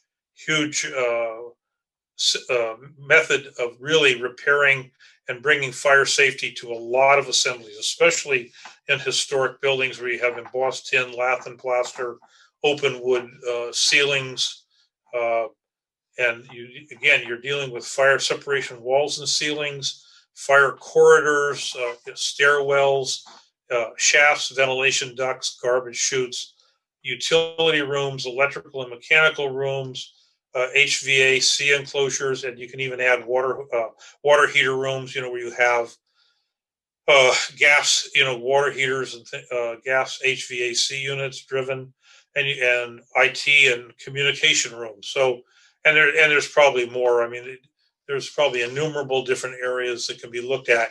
One of the things that's starting to crop up more and more now is attics in buildings, fire rating of attics. And here's an area that sprinklers really don't do a good job. Intumescent coatings really is the way to go. Sprinklers, because of all the framing in an attic and the products being used in attics with the engineered lumber and the glues, will flash over rather quickly. And with the sprinkler spacings and all the interruptions do not perform well. And in most cases, probably cannot react to the speed of the fire growth to do the job, where intumescent coatings can clearly solve the problem. The intumescent coatings, as it relates to Main Street projects, we know that across the country, there are just a lot of projects with a lot of buildings that have a lot of value to them, and they're really being stymied in their ability to get these buildings back into use, really because of all the issues with dealing with the building department, their lack of knowledge on fire technology, and really figuring common sense solutions to solving the fire problems. And again, it goes back to the embossed tin ceilings, the lath and plaster, the wood. Just to sit there and say you have to put sprinklers in, or you have to put multiple layers of gypsum in and ripping everything out is just, there's no common sense to that. There's no reason to do it. As long as you have coatings that are properly tested at certified labs and have done their homework, it's a great solution. It's a cost-effective solution. I'm going to say that there's probably savings of 40% to 60% over, ripping everything out and rebuilding, with the disruption and the time and the cost involved, and new products, the lumber market today and the cost of gypsum prices have skyrocketed, and it's just out of hand. So the coatings make even more sense when you look at it in that respect. I think that's it for me. If there's any questions, I'll take any questions. And I thank you for the time.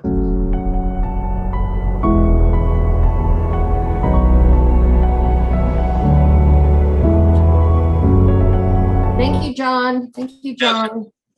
We've got quite a bit of questions, but I think the most common one is about the tin ceiling problems. And Yes. so what has been your experience and what kind of testing has been done? It's a particular Main Street building problem that we've seen over and over discussed. Yeah, we've done actual testing on an embossed tin ceiling assembly for 1 hour with follow-up testing on thin gauge metal for up to 2 hours. And we've actually been approved and used for a lot of tin ceilings throughout the South, the Midwest, up on the East Coast, to solve the problem rather than ripping them out, redoing all the gypsum and trying to put them back. We found that there's different makeups with the tin ceiling. Sometimes they have solid wood under them. The most common is with the spacers, but we can cover it with all the testing we've done. And again, we do a lot of this through alternate methods. And we are working on getting, with the tin ceiling, we are working on getting an ICC listing. That's great. And one of the questions at the other end of the spectrum speaks to the maintenance of the system long term. What about top coating? What about longevity? And what about reversibility? And reversibility is an important concept in the world of preservation, meaning how do we remove this in the future when we've got a different technology available? Right.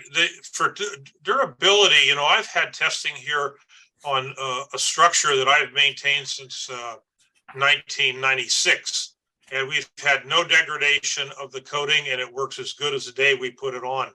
And we're only talking at 10 mils thickness, which was a pretty thin coating on a very thin wood sample. But the coating thicknesses that we're talking about for embossed tin, there's just not going to be any breakdown in it. It's thick. You don't ever want to say forever, but I don't see any breakdown over time. You can paint over our coating. The coating itself can be tinted. It is a flat finish, but we have testing as much with epoxies over it for like Boeing aircraft. So we know that we can have a wide range of coatings over it and have it perform. How many layers of coatings on top of it if you were painting, if something was painted, say, every 7 years or something like that? Well, we've done it with, I'm going to say equivalent to probably 5, 6 coats of paint with no degradation. And some of the stuff like the epoxies, which is a really hard shell at 20 thousandths of an inch, that's equivalent, to probably 5 or 6 coats. And it's a hard shell and it still works great. So I don't see that as a problem. If we get into exterior issues, that's a different dynamic, and we do have that covered. I mean, we have done all the testing on that end also. But we'll keep working with you on that so we can get more information available to our APT audience. Have there been any fires in buildings with incandescent coatings? Yeah, well, we've had several, like in Australia, Department of Housing, we did retrofit over 26,000 units, and they're pretty close to the vest, but we found that they've had 6 fires that we know of, and in every case it was contained to the room of origin. The people didn't have to leave the unit, and within a couple, 3 days, everything was cleaned up and they had the room back. And again, when you get into apartment fires here in the US, my gosh, you lose 10, 15 units, people being displaced, and we don't see that. On a wood ceiling assembly with Mitsubishi, they had a fire and the coating did awesome, and they were so happy with it, they went ahead and coated a second building with the roof ceiling assembly with the coating. So, in the presentation, you made some comment that I missed about multiple layers of 5/8 drywall. Well, what's happened with the industry, and this goes back to a lot of my years of litigation work, 5/8 type X gypsum today without the asbestos in it is good for about 20 minutes, 25 minutes is on the ground. It dehydrates. And so what's happened is where it used to be kind of a standard, 1 layer on the wall or ceiling was 1 hour, 2 layers was 2 hours. It's gotten down to where you have to have 2 layers in the ceiling for 1 hour, 4 layers in the ceiling for 2 hours, 3 layers on the wall for 2 hours, and 2 layers on the wall for 1 hour. So now we're talking a lot more labor, a lot more weight loads, structural issues that are cropping up because of this. And we've done a tremendous amount of testing on gypsum. as well as lath and plaster. So we also have a huge cross-referencing in that arena as well. I don't really, oh, here's a nice question. Can this be applied to textiles or to all historic finishes? So, and where the other, I know a question that we saw earlier was, what about if there's a wall covering? Would it go below or above? Well, we could actually coat the wall covering. You know, they used to have that anaglypta wallpaper, and it's really heavy duty. I would say we could coat that as long as they get a good bond to the wall with it, and everything's tight. I would say we could look at that as a component of an assembly and coat the anaglypta. And how is, for example, your product removed whenever that might be necessary? Do we know yet? Well, it's a water-based, non-toxic. It has a green listing. You know, I'm not sure. I guess you could sand it off if you wanted. If it was like on a wood ceiling, for example, and you wanted to sand it down, you could do that. Again, there's no toxicity to it. It's got a green listing from Factory Mutual and from ICC, and Great. There's nothing bad about it. And I guess a final question I've seen come up a couple times. Are there any special inspections that are done that you've seen to verify the completeness of the installation and the thickness of the installation? Yes, and we do have very specific instructions on that. We have a wet mill gauge that the applicator has to use to measure the wet to dry. And then we require third-party independent inspection to check the dry mills. Now, the wet mill application is an acceptable inspection standard. It would just require a third party there to monitor it when they're doing the application. But yeah, we again, anybody that wants that application instruction, they can go to the website, you know, at firefree.com and get it, or contact me, and I'll be glad to send out any information anybody wants on anything. That's great. Mike, any more questions? No, and we're right on time. So John, thank you again for providing this valuable information about an important safety feature that's very adaptable to historic preservation. Yeah. In keeping with our theme today on, you know, fire safety and new materials, et cetera, we're now going to move to Tom Newbold's session on detection and alarms, another critical new technology for helping us keep our buildings safer.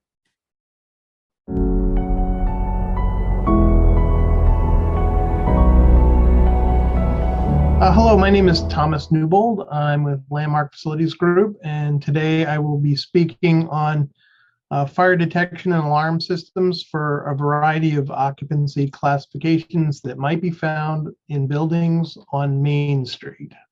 So the learning objectives for today is I want people to be able to describe the fire triangle, understand the difference between smoke alarms and smoke detectors, recognize different occupancy classifications, and identify the types of devices in a fire alarm system.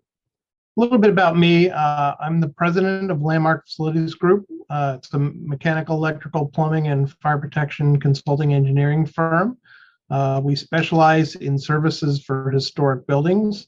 I'm a licensed professional engineer in 20 states. And I have 20 years of service as a firefighter and a lieutenant in a volunteer fire department. The topics for today, we'll talk about what fire is, a little bit about codes and standards for fire alarm systems, smoke alarms, carbon monoxide alarms, and fire alarm systems. So the thought of fire really sends shudders through most people. It's a devastating event, both for businesses and for homeowners. Residential fires can lead to significant emotional distress in addition to possible physical injury or death.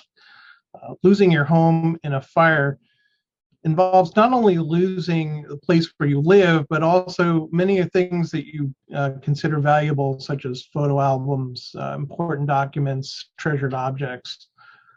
For businesses that experience a major fire, about 70% of them do not reopen, or if they do reopen, they end up failing within several years after the fire, largely due to the intensity of the business interruption that fire causes. And finally, as a building owner, if you don't comply with building regulations, you are opening yourself up to significant potential liability. Court cases can be extremely damaging between the legal fees and damage to reputation. So being compliant with codes is far less expensive than being tied up in litigation for months, possibly years. So quick primer on fire. Some of you may recognize the fire triangle. It lists 3 components required for fire, which is fuel, oxygen, and heat. For any of the purists out there, you'll know that the triangle was later made into a tetrahedron, which added a 4th component, and that is the uninhibited chain reaction. So if you remove any of the 4 components of fire, the fire will go out. And as a side note, most often it's the heat component that is attacked with water by sprinkler systems and fire departments. This is what is known as a pre-mixed flame. It's a controlled mixing of fuel and oxygen. It gives you a clean burning flame. The output from this is generally carbon dioxide and water vapor. This is not what you typically experience in a building fire. When organic materials are exposed to high temperatures, the materials begin to decompose and they give off flammable gases. This process is called pyrolysis. And the flame that's created by this type of combustion is called a diffusion flame. And as you can see, it is disorderly and chaotic. And there's a lot of incomplete combustion products and smoke that results from this type of combustion. Dangerous thing about chemical reactions in fire is the fact that they are self-perpetuating. The heat of the flame keeps the fuel at ignition temperature, so it continues to burn as long as there is fuel and oxygen around it. The flame heats the surrounding fuels so that it releases those gases through pyrolysis. And when those gases ignite, the fire spreads further in the building. This video demonstrates why early detection is so important. After about 30 seconds, there's enough smoke to set off a smoke detector. And that then alerts people that they need to get out of the structure. And as you can see, the fire continues to advance, and what it's doing is putting all these high temperature gases at the ceiling so that they start to radiate the heat back down into the space. And as you'll see shortly, the rest of the furniture that's in the space will begin to give off those same combustion gases through pyrolysis. There you can see the chair is actually starting to smoke, and as the fire and heat bank down, the fire is going to rapidly spread through the space. By about 2 minutes, this room is completely flashed over, which means that it's untenable for human life, and the fire is spreading. And one of the things that's interesting to note about this is, if you see, there's an old style monitor. So the materials that are burning here are actually, not necessarily modern materials like foams and plastics, which actually burn a lot hotter and a lot faster. But really the thing to keep in mind is that when a fire breaks out, time is of the essence. And as soon as you hear the alarm, you need to get out of the building. The importance of fire detection really can't be understated. Some interesting statistics: about 40% of the fire deaths that occur each year in the US take place in the 4% of the homes that don't have working smoke alarms. And when a fire strikes, you may have less than a minute to safely get out of the building. And then another interesting statistic is that since smoke alarms were introduced in the 1970s for home use, the risk of dying in a home fire has been cut in half. These are the basic codes and standards that apply to fire alarm systems. The International Fire Code is a model code, and it's developed by the International Code Council. The International Code Council develops construction and public safety codes that are adopted by jurisdictions throughout the country, the municipalities. That way they don't have to write their own rules and codes. Section 907 of the International Fire Code deals specifically with fire alarms. NFPA stands for the National Fire Protection Association, and that is a global nonprofit organization that promotes safety standards, education, training, and advocacy on fire and electrical related hazards. They also develop codes and standards, and these codes and standards are referenced by other codes, so they in effect become part of the building code. So for example, the NFPA 72, which is the National Fire Alarm Code, is referenced by other codes. The Life Safety Code, NFPA 101, those are all referenced in a lot of codes, and therefore they're the law that have to be followed. UL stands for Underwriters Laboratories. For more than 100 years, this organization has been one of the best known and largest safety certification organizations, and you'll see their seals on everything from extension cords to fire alarm systems. One of the most critical steps in applying building and fire codes to a space is identifying the correct occupancy classification. The occupancy classifications are defined in several of the codes that I listed previously. The occupancy classification drives the requirements for many different fire and life safety features. The type of building we're focusing on in this course could have any of the occupancies shown on this list, or it could have a mixture of them. So for example, the assembly occupancy classification regards facilities that are used for gathering, such as worship or eating and drinking, entertainment, amusement. So you might see bars and restaurants falling into that category, depending on the size. Healthcare occupancy class is intended for facilities that provide medical treatment or care. So in our case, it may be a walk-in clinic, that sort of thing. Mercantile application classification is for venues that display and sell merchandise. So that could include places like hardware stores and jewelry stores, that sort of thing. Business classifications are typically assigned to facilities that conduct business. And this could be places like doctor's offices or city hall or real estate offices, law offices, and so on. And of course, residential includes the use of a building or structure for dwelling or sleeping purposes. Just to clarify, this does not include occupants in places like hospitals or detention centers where they're not really there voluntarily. But so this definition would include single-family homes, two-family homes, apartments, rooming houses, dormitories, that sort of thing. So as you can see, it is entirely possible that you could have two or more of these occupancy classes in a single building on Main Street.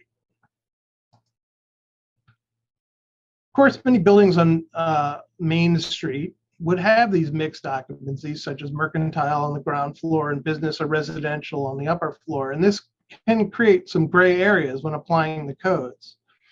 Depending on a variety of factors, the building could be considered a mixed occupancy or a multiple occupancy, and this designation could have an impact on how fire alarm systems for these spaces have to be designed. So do you have to comply with the most stringent requirements for a given occupancy, or can you treat different occupancies differently? Often it depends on things like fire separations and whether egress paths are shared or separate. The key takeaway is that the use of the most stringent occupancy criteria is not mandatory unless it's specified in other sections of the code. Moving on to fire detection and alarms. There are a number of ways to detect a fire. Of course, the first method is using eyes and noses to detect a fire and sound an alert. the drawback to this is that it requires somebody to be present and awake when the fire starts so that they're aware that it's happened. Having a device or a system that can automatically detect fire and sound an alarm is a vital life safety tool. So one of the most common automatic fire detectors is a smoke alarm. Smoke alarm is a standalone device. It has a sounder, control component, battery, power supply, which could be battery or hardwired, and it has a sensor. These smoke alarms are standalone. They're typically not connected to a fire alarm panel, but they may be interconnected with other smoke alarms in the domicile, which I'll cover in a little bit. There are two common types of sensor technology used in smoke alarms. This first one is a photoelectric detector, and with this type of detector, there's a light beam that shines across the sensor cell, and it crosses a photocell but does not impinge on the photocell. When smoke enters the sensing chamber, the smoke acts like a mirror and it reflects some of the light from this beam into the photocell, which senses the light and enunciates the alarm. The second type of detector is an ionization detector. With this type of detector, there's an electrical circuit. There are two plates, and they use a radioactive material to essentially ionize, charge the air between these two plates so that current can flow from the positive to the negative electrode. When there's smoke in the detector, it interferes with the current transfer, and that then enunciates an alarm. So which is better? Each detector has strengths and weaknesses depending on the type of fire.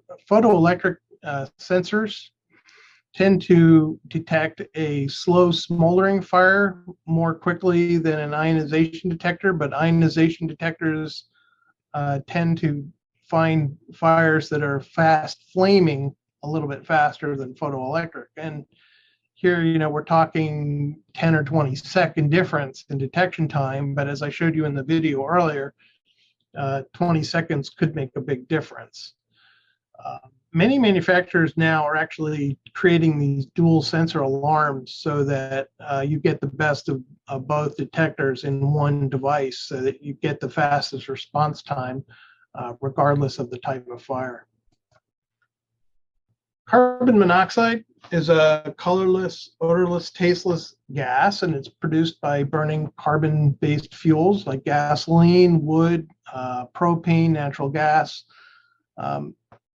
If you have an improperly ventilated appliance or an engine, particularly if it's in a tightly sealed environment, carbon monoxide can accumulate to dangerous levels.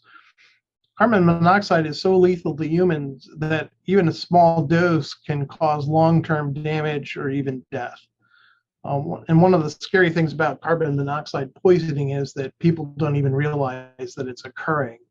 So like a smoke alarm, these devices have a built-in audible sounder. They have the control component, power supply, and sensor. And anybody that lives in a apartment or a home that uses natural gas or propane for heating or cooking really should have these devices installed for life safety. And since fire and carbon monoxide are such a deadly duo, again, many companies are making combined smoke and carbon monoxide alarms. And a lot of them have voice alerts so that they sound a tone, but they also tell you what type of alarm is being enunciated. The smoke alarms can be powered by house wiring, or they can be powered by batteries. And codes mandate that smoke detectors have to be hardwired in new construction, but older buildings that predate those code requirements are still permitted to use battery-operated devices. A hardwired smoke alarm takes more effort to install because it requires an electrician to do the wiring, because it has line voltage wiring. Battery operated alarm, on the other hand, that can be installed in minutes by a homeowner. Just mount them in the room where you want the protection. Hardwired smoke alarms are considered more dependable because they have a constant power supply, and a lot of them have a battery backup so that if the power goes out, you still have the protection. These battery powered smoke alarms depend solely on batteries, and because battery life has been an ongoing nuisance and people tend to remove the batteries once their smoke detector starts chirping and they never put the batteries back. Many of the newer smoke alarms actually have built-in 10-year batteries. They're not replaceable. So after 10 years, the smoke detector needs to be replaced along with the battery that's in it. As I mentioned before, for best protection, smoke alarms should be interconnected. That way, if one smoke alarm detects fire, then all the detectors start making the sounding off. And this interconnection can be done using the hardwire. As the wiring is run to power the smoke detectors, then there's a third wire that's run with it that connects them all together. And if you think about the advantage of this, if you have a multi-story house and the smoke detector goes off in the basement, the detectors in the rest of the house will start to sound the alert. Nowadays, even the battery-operated smoke detectors have the ability to be interconnected wirelessly. So it's no longer just dependent on having a hardwired system to have that capability. So moving into more of the business and commercial realm, you start to see fire alarm systems. A fire alarm system consists of various electronic devices. They work together to detect and notify people of a fire or other emergency. The fire alarm system consists of many components, including the fire alarm control panel, initiation devices like pull stations, smoke detectors, heat detectors, beam detectors. There are notification devices like the audible alerts, horns, strobes, and they have dialers or communicators so that a central station monitoring can be notified of a fire and automatically dispatch the emergency responders.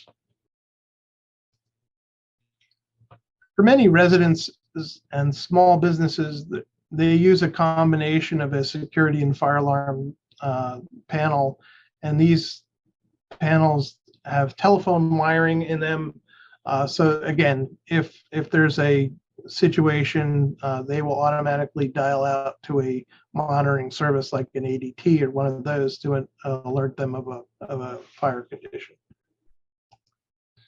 Larger commercial buildings will use a dedicated fire alarm system, and it doesn't really matter. The devices that get hooked up to these panels, whether it's large or small, are pretty much the same. So the types of devices you're likely to see in a fire alarm system include things like an area smoke detector. Now, mind that this is different than the smoke alarm, because all this device does is sense smoke and send a signal. If it detects smoke, it sends a signal to the fire alarm panel. It does not have the ability to make any noise on its own.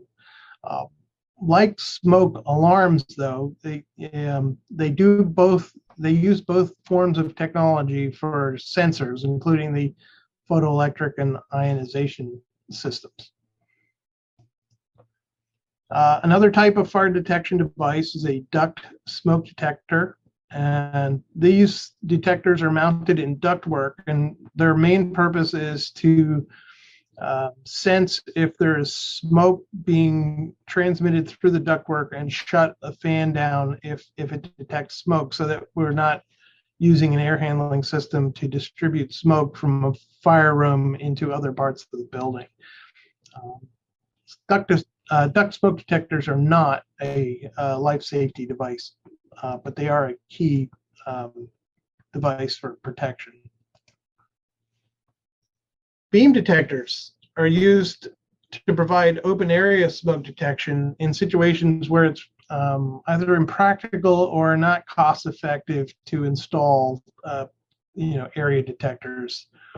This might be big open spaces like churches or convention halls. So you would use a beam detector, and they work on the principle of light obscuration. So under normal conditions, there's a transmitter that's shooting a light beam, and the receiver is picking up the light beam, and everything is okay. But if there's a smoke condition, that beam gets interrupted, and the receiver enunciates a fire alarm. Aspirating smoke detectors use a tubing network to sample the air, and there's a little fan that draws the air into a special detector, and there's an analyzer in that detector that can pick up whether or not there are products of combustion in the air or whether it's just regular dust. And they're so accurate, so efficient that they can actually pick up a wire that is just starting to overheat, even if it hasn't started smoking or flaming yet. It can actually pick up the overheating insulation. Another interesting thing about these devices is that it's a way of concealing a smoke detection system if you have a building that requires that. So here's an example of a discrete installation. So we have the main pipe that's concealed above the ceiling, and there's a little capillary tube, and then just a small opening in the finished ceiling of the space. So you don't have a space, particularly if you think about historic space, you don't want to have it cluttered with clunky smoke detectors. This is a way of having a very discrete and very fast responding smoke detection system. So similar to smoke detectors, carbon monoxide detectors, they sense carbon monoxide condition and they report it to a fire alarm panel, but they don't have any kind of sounder device in them to alert to carbon monoxide. A heat detector is a device that is used to detect an increase in temperature, which indicates that a fire has broken out. There are two types of heat detectors. One is called a rate of rise detector, and what that does is essentially looks at how fast the temperature in a space is changing, and if it sees that the temperature is increasing very rapidly, then that's an indication that there's a fire that has broken out, and it will respond to that.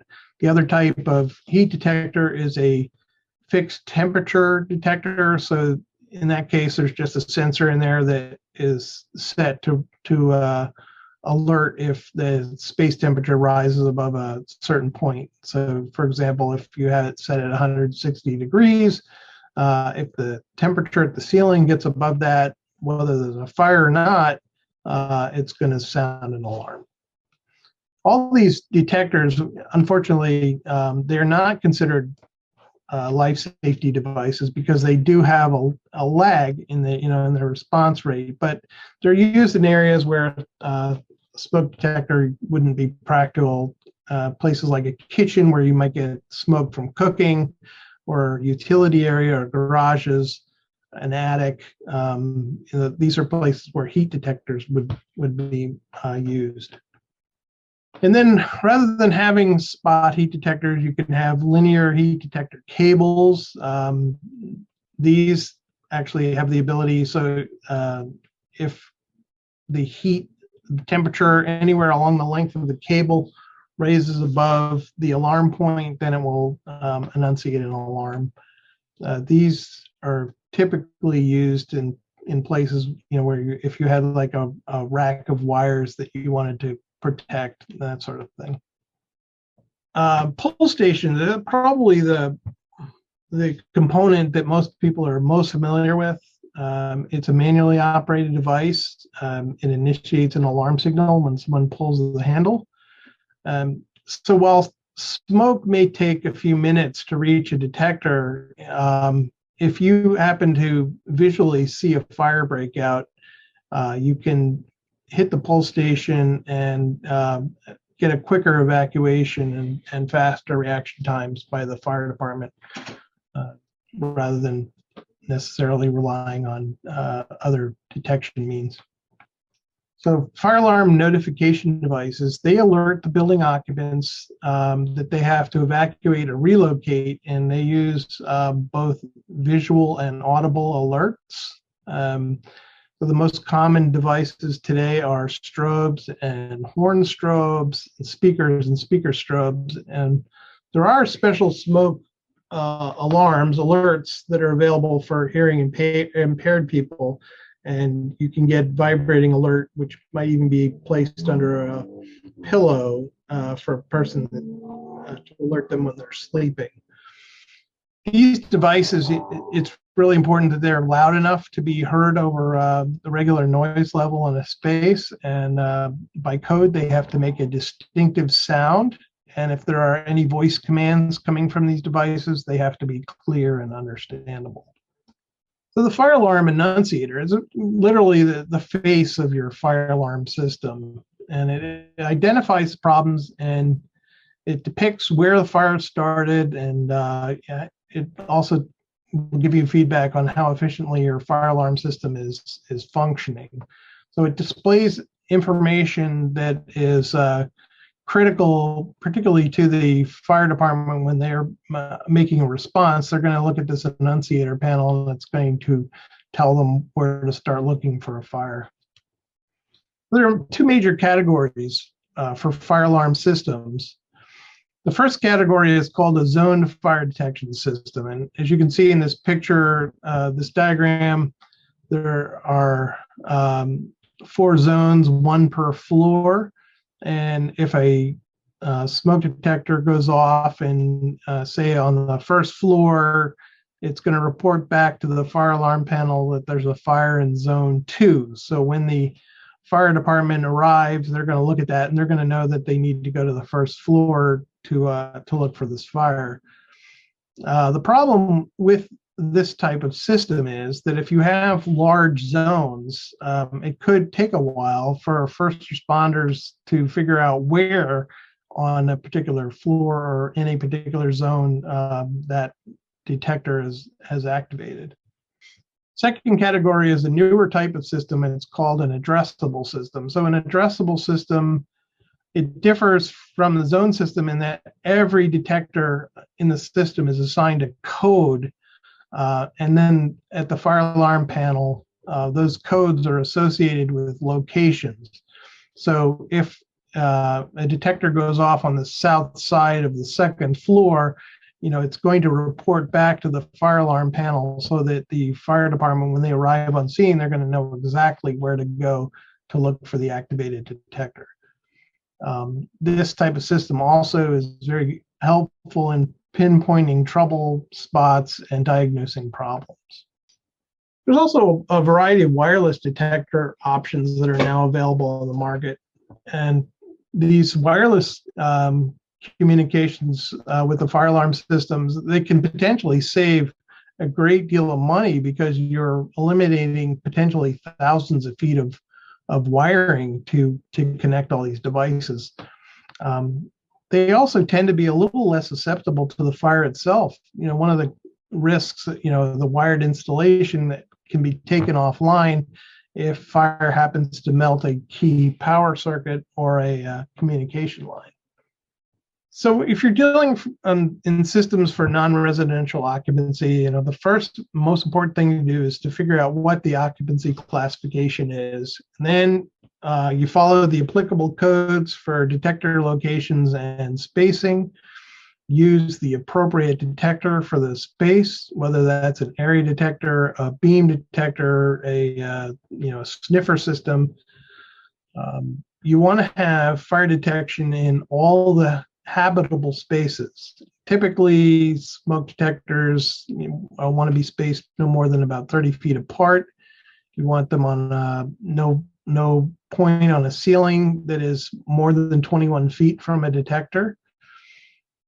Frequently, they're not required in small bathrooms and closets, and they do have a requirement for annual testing. And places you don't want to put smoke detectors, as I mentioned before, excessively dusty areas. You don't want to put them in wet areas. You can't use them in areas that are below freezing. You don't want to use them outdoors. And you certainly don't want to use them in areas that are likely to have combustion particles from some process that would be normally used in that space. Some typical rules for residential systems. Want to put smoke alarms outside sleeping areas. And if you have heavy sleepers or people that smoke, then it would even be better to put alarms in each sleeping room. You need to have an alarm on each floor of the structure. As I said before, for new homes, these smoke alarms have to be powered from the building electrical system, but you can still use battery operated systems for older existing dwellings.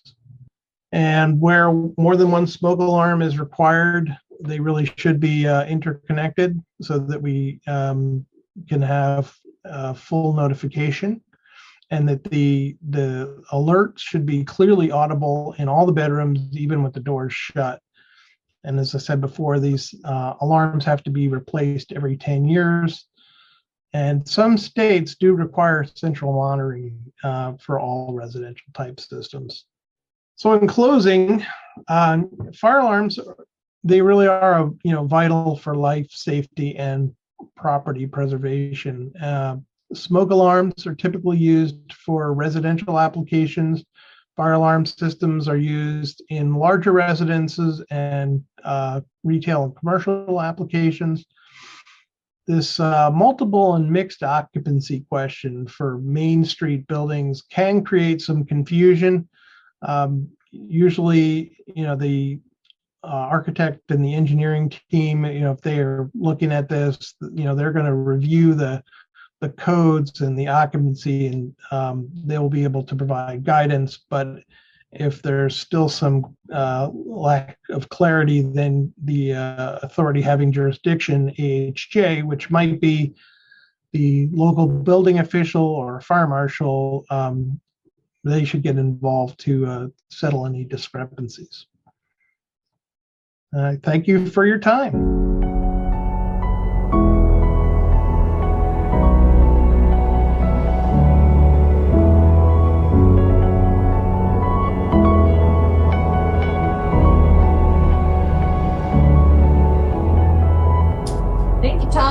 Thank you, Tom. That was great.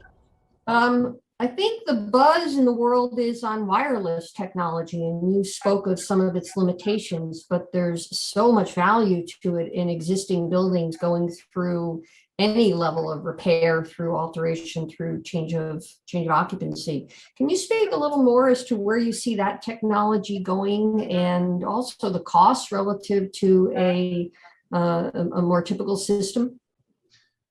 Well, I would say certainly on the residential end, wireless is really becoming the way to go. And, I think part of that is thanks to companies like Nest that have, they've really made these things commonplace, almost fashionable to have, a Nest alarm in your house. And they do have the ability to interconnect wirelessly. And they even have an option where you can tie it into a central panel where it will dial out to a monitoring service. And in terms of cost, it really ranges. You can get these individual smoke alarms from Home Depot. They're $20 or $30. You actually can get a set of them. And then you go up from there. That a residential style fire and security alarm system is a couple of $1,000s, and then if you're talking about a larger commercial fire alarm system, you're getting into the tens of thousands of dollars. And I think, although it wasn't on your topic for today, but the integration with security systems, as you just referenced, is certainly very, very common. Because we're on Main Street and we're talking a lot in yesterday, today, tomorrow on mixed use buildings and 2, 3, 4-story buildings. And we've also talked about where there's the minimum code and any opportunities to, with alarm and detection, exceed code minimum in order to compensate for other deficiencies, code identified deficiencies. So do you have any experience with above minimum alarm detection systems that people can kind of take home and use as part of the toolbox for compensation?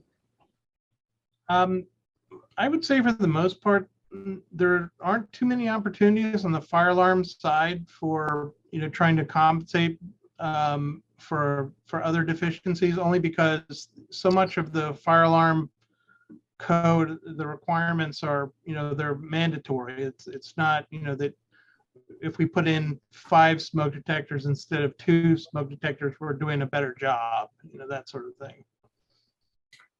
Why wouldn't increased coverage, doubling up the coverage, be beneficial? Well, again, because if you're following the fire alarm code for the placement of detectors and sensors, increasing beyond that doesn't it doesn't really improve the response time of the fire alarm system. For example, if you have because the code is calling out for things like if you have a ceiling with a bunch of beams that are interrupting from one area to another, you have to put in multiple smoke detectors to compensate for that. So anyway, if you put two detectors in that same space, it's only increasing the cost, but not really increasing the effectiveness of the alarm system. Tom, what about the idea of the addressable system versus a zone system? That sounds like it improves the capacity. Would that result in an improved rating? Yeah, I think for the most part, zone systems, they're still used in the smaller residential style fire alarm system,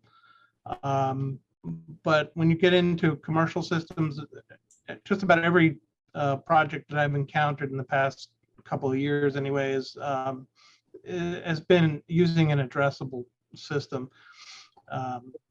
It gives you so much more valuable data about the fire alarm system. Even when it's just if there are trouble issues in the system, it will give you that feedback a lot faster.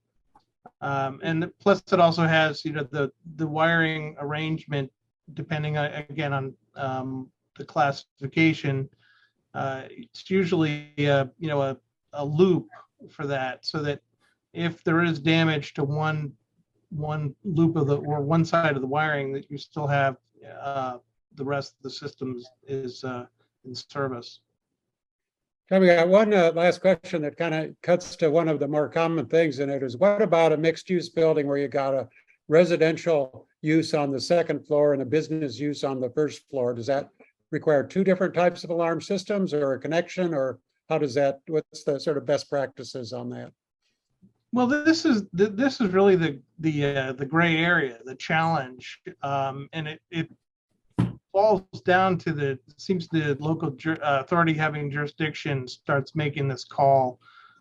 From our perspective, if we have, for example, a restaurant or a business on the ground floor and there's residential on the second floor, we would at the very least want to have the annunciation device for the first floor alarm system have something in a common hallway, so that people upstairs get some notification that there's a fire downstairs. Now, we have seen other situations where the building will actually put in a fire alarm system that covers both the commercial area and the residential area. So it's all on a common fire alarm system. But again, it seems to be a little bit of hit or miss in terms of the jurisdiction. And obviously you have the issue of the fire that could happen up above or down below, and then connections and false alarms always is an issue out there too. But, it still seems to be one of the more common applications of multiple jurisdictions, multiple authorities, how to sort it all out. So, well, of course, our biggest concern is that if there are people sleeping and a fire breaks out below them, that they get notified of that as fast as possible. yeah. So that would be the key thing.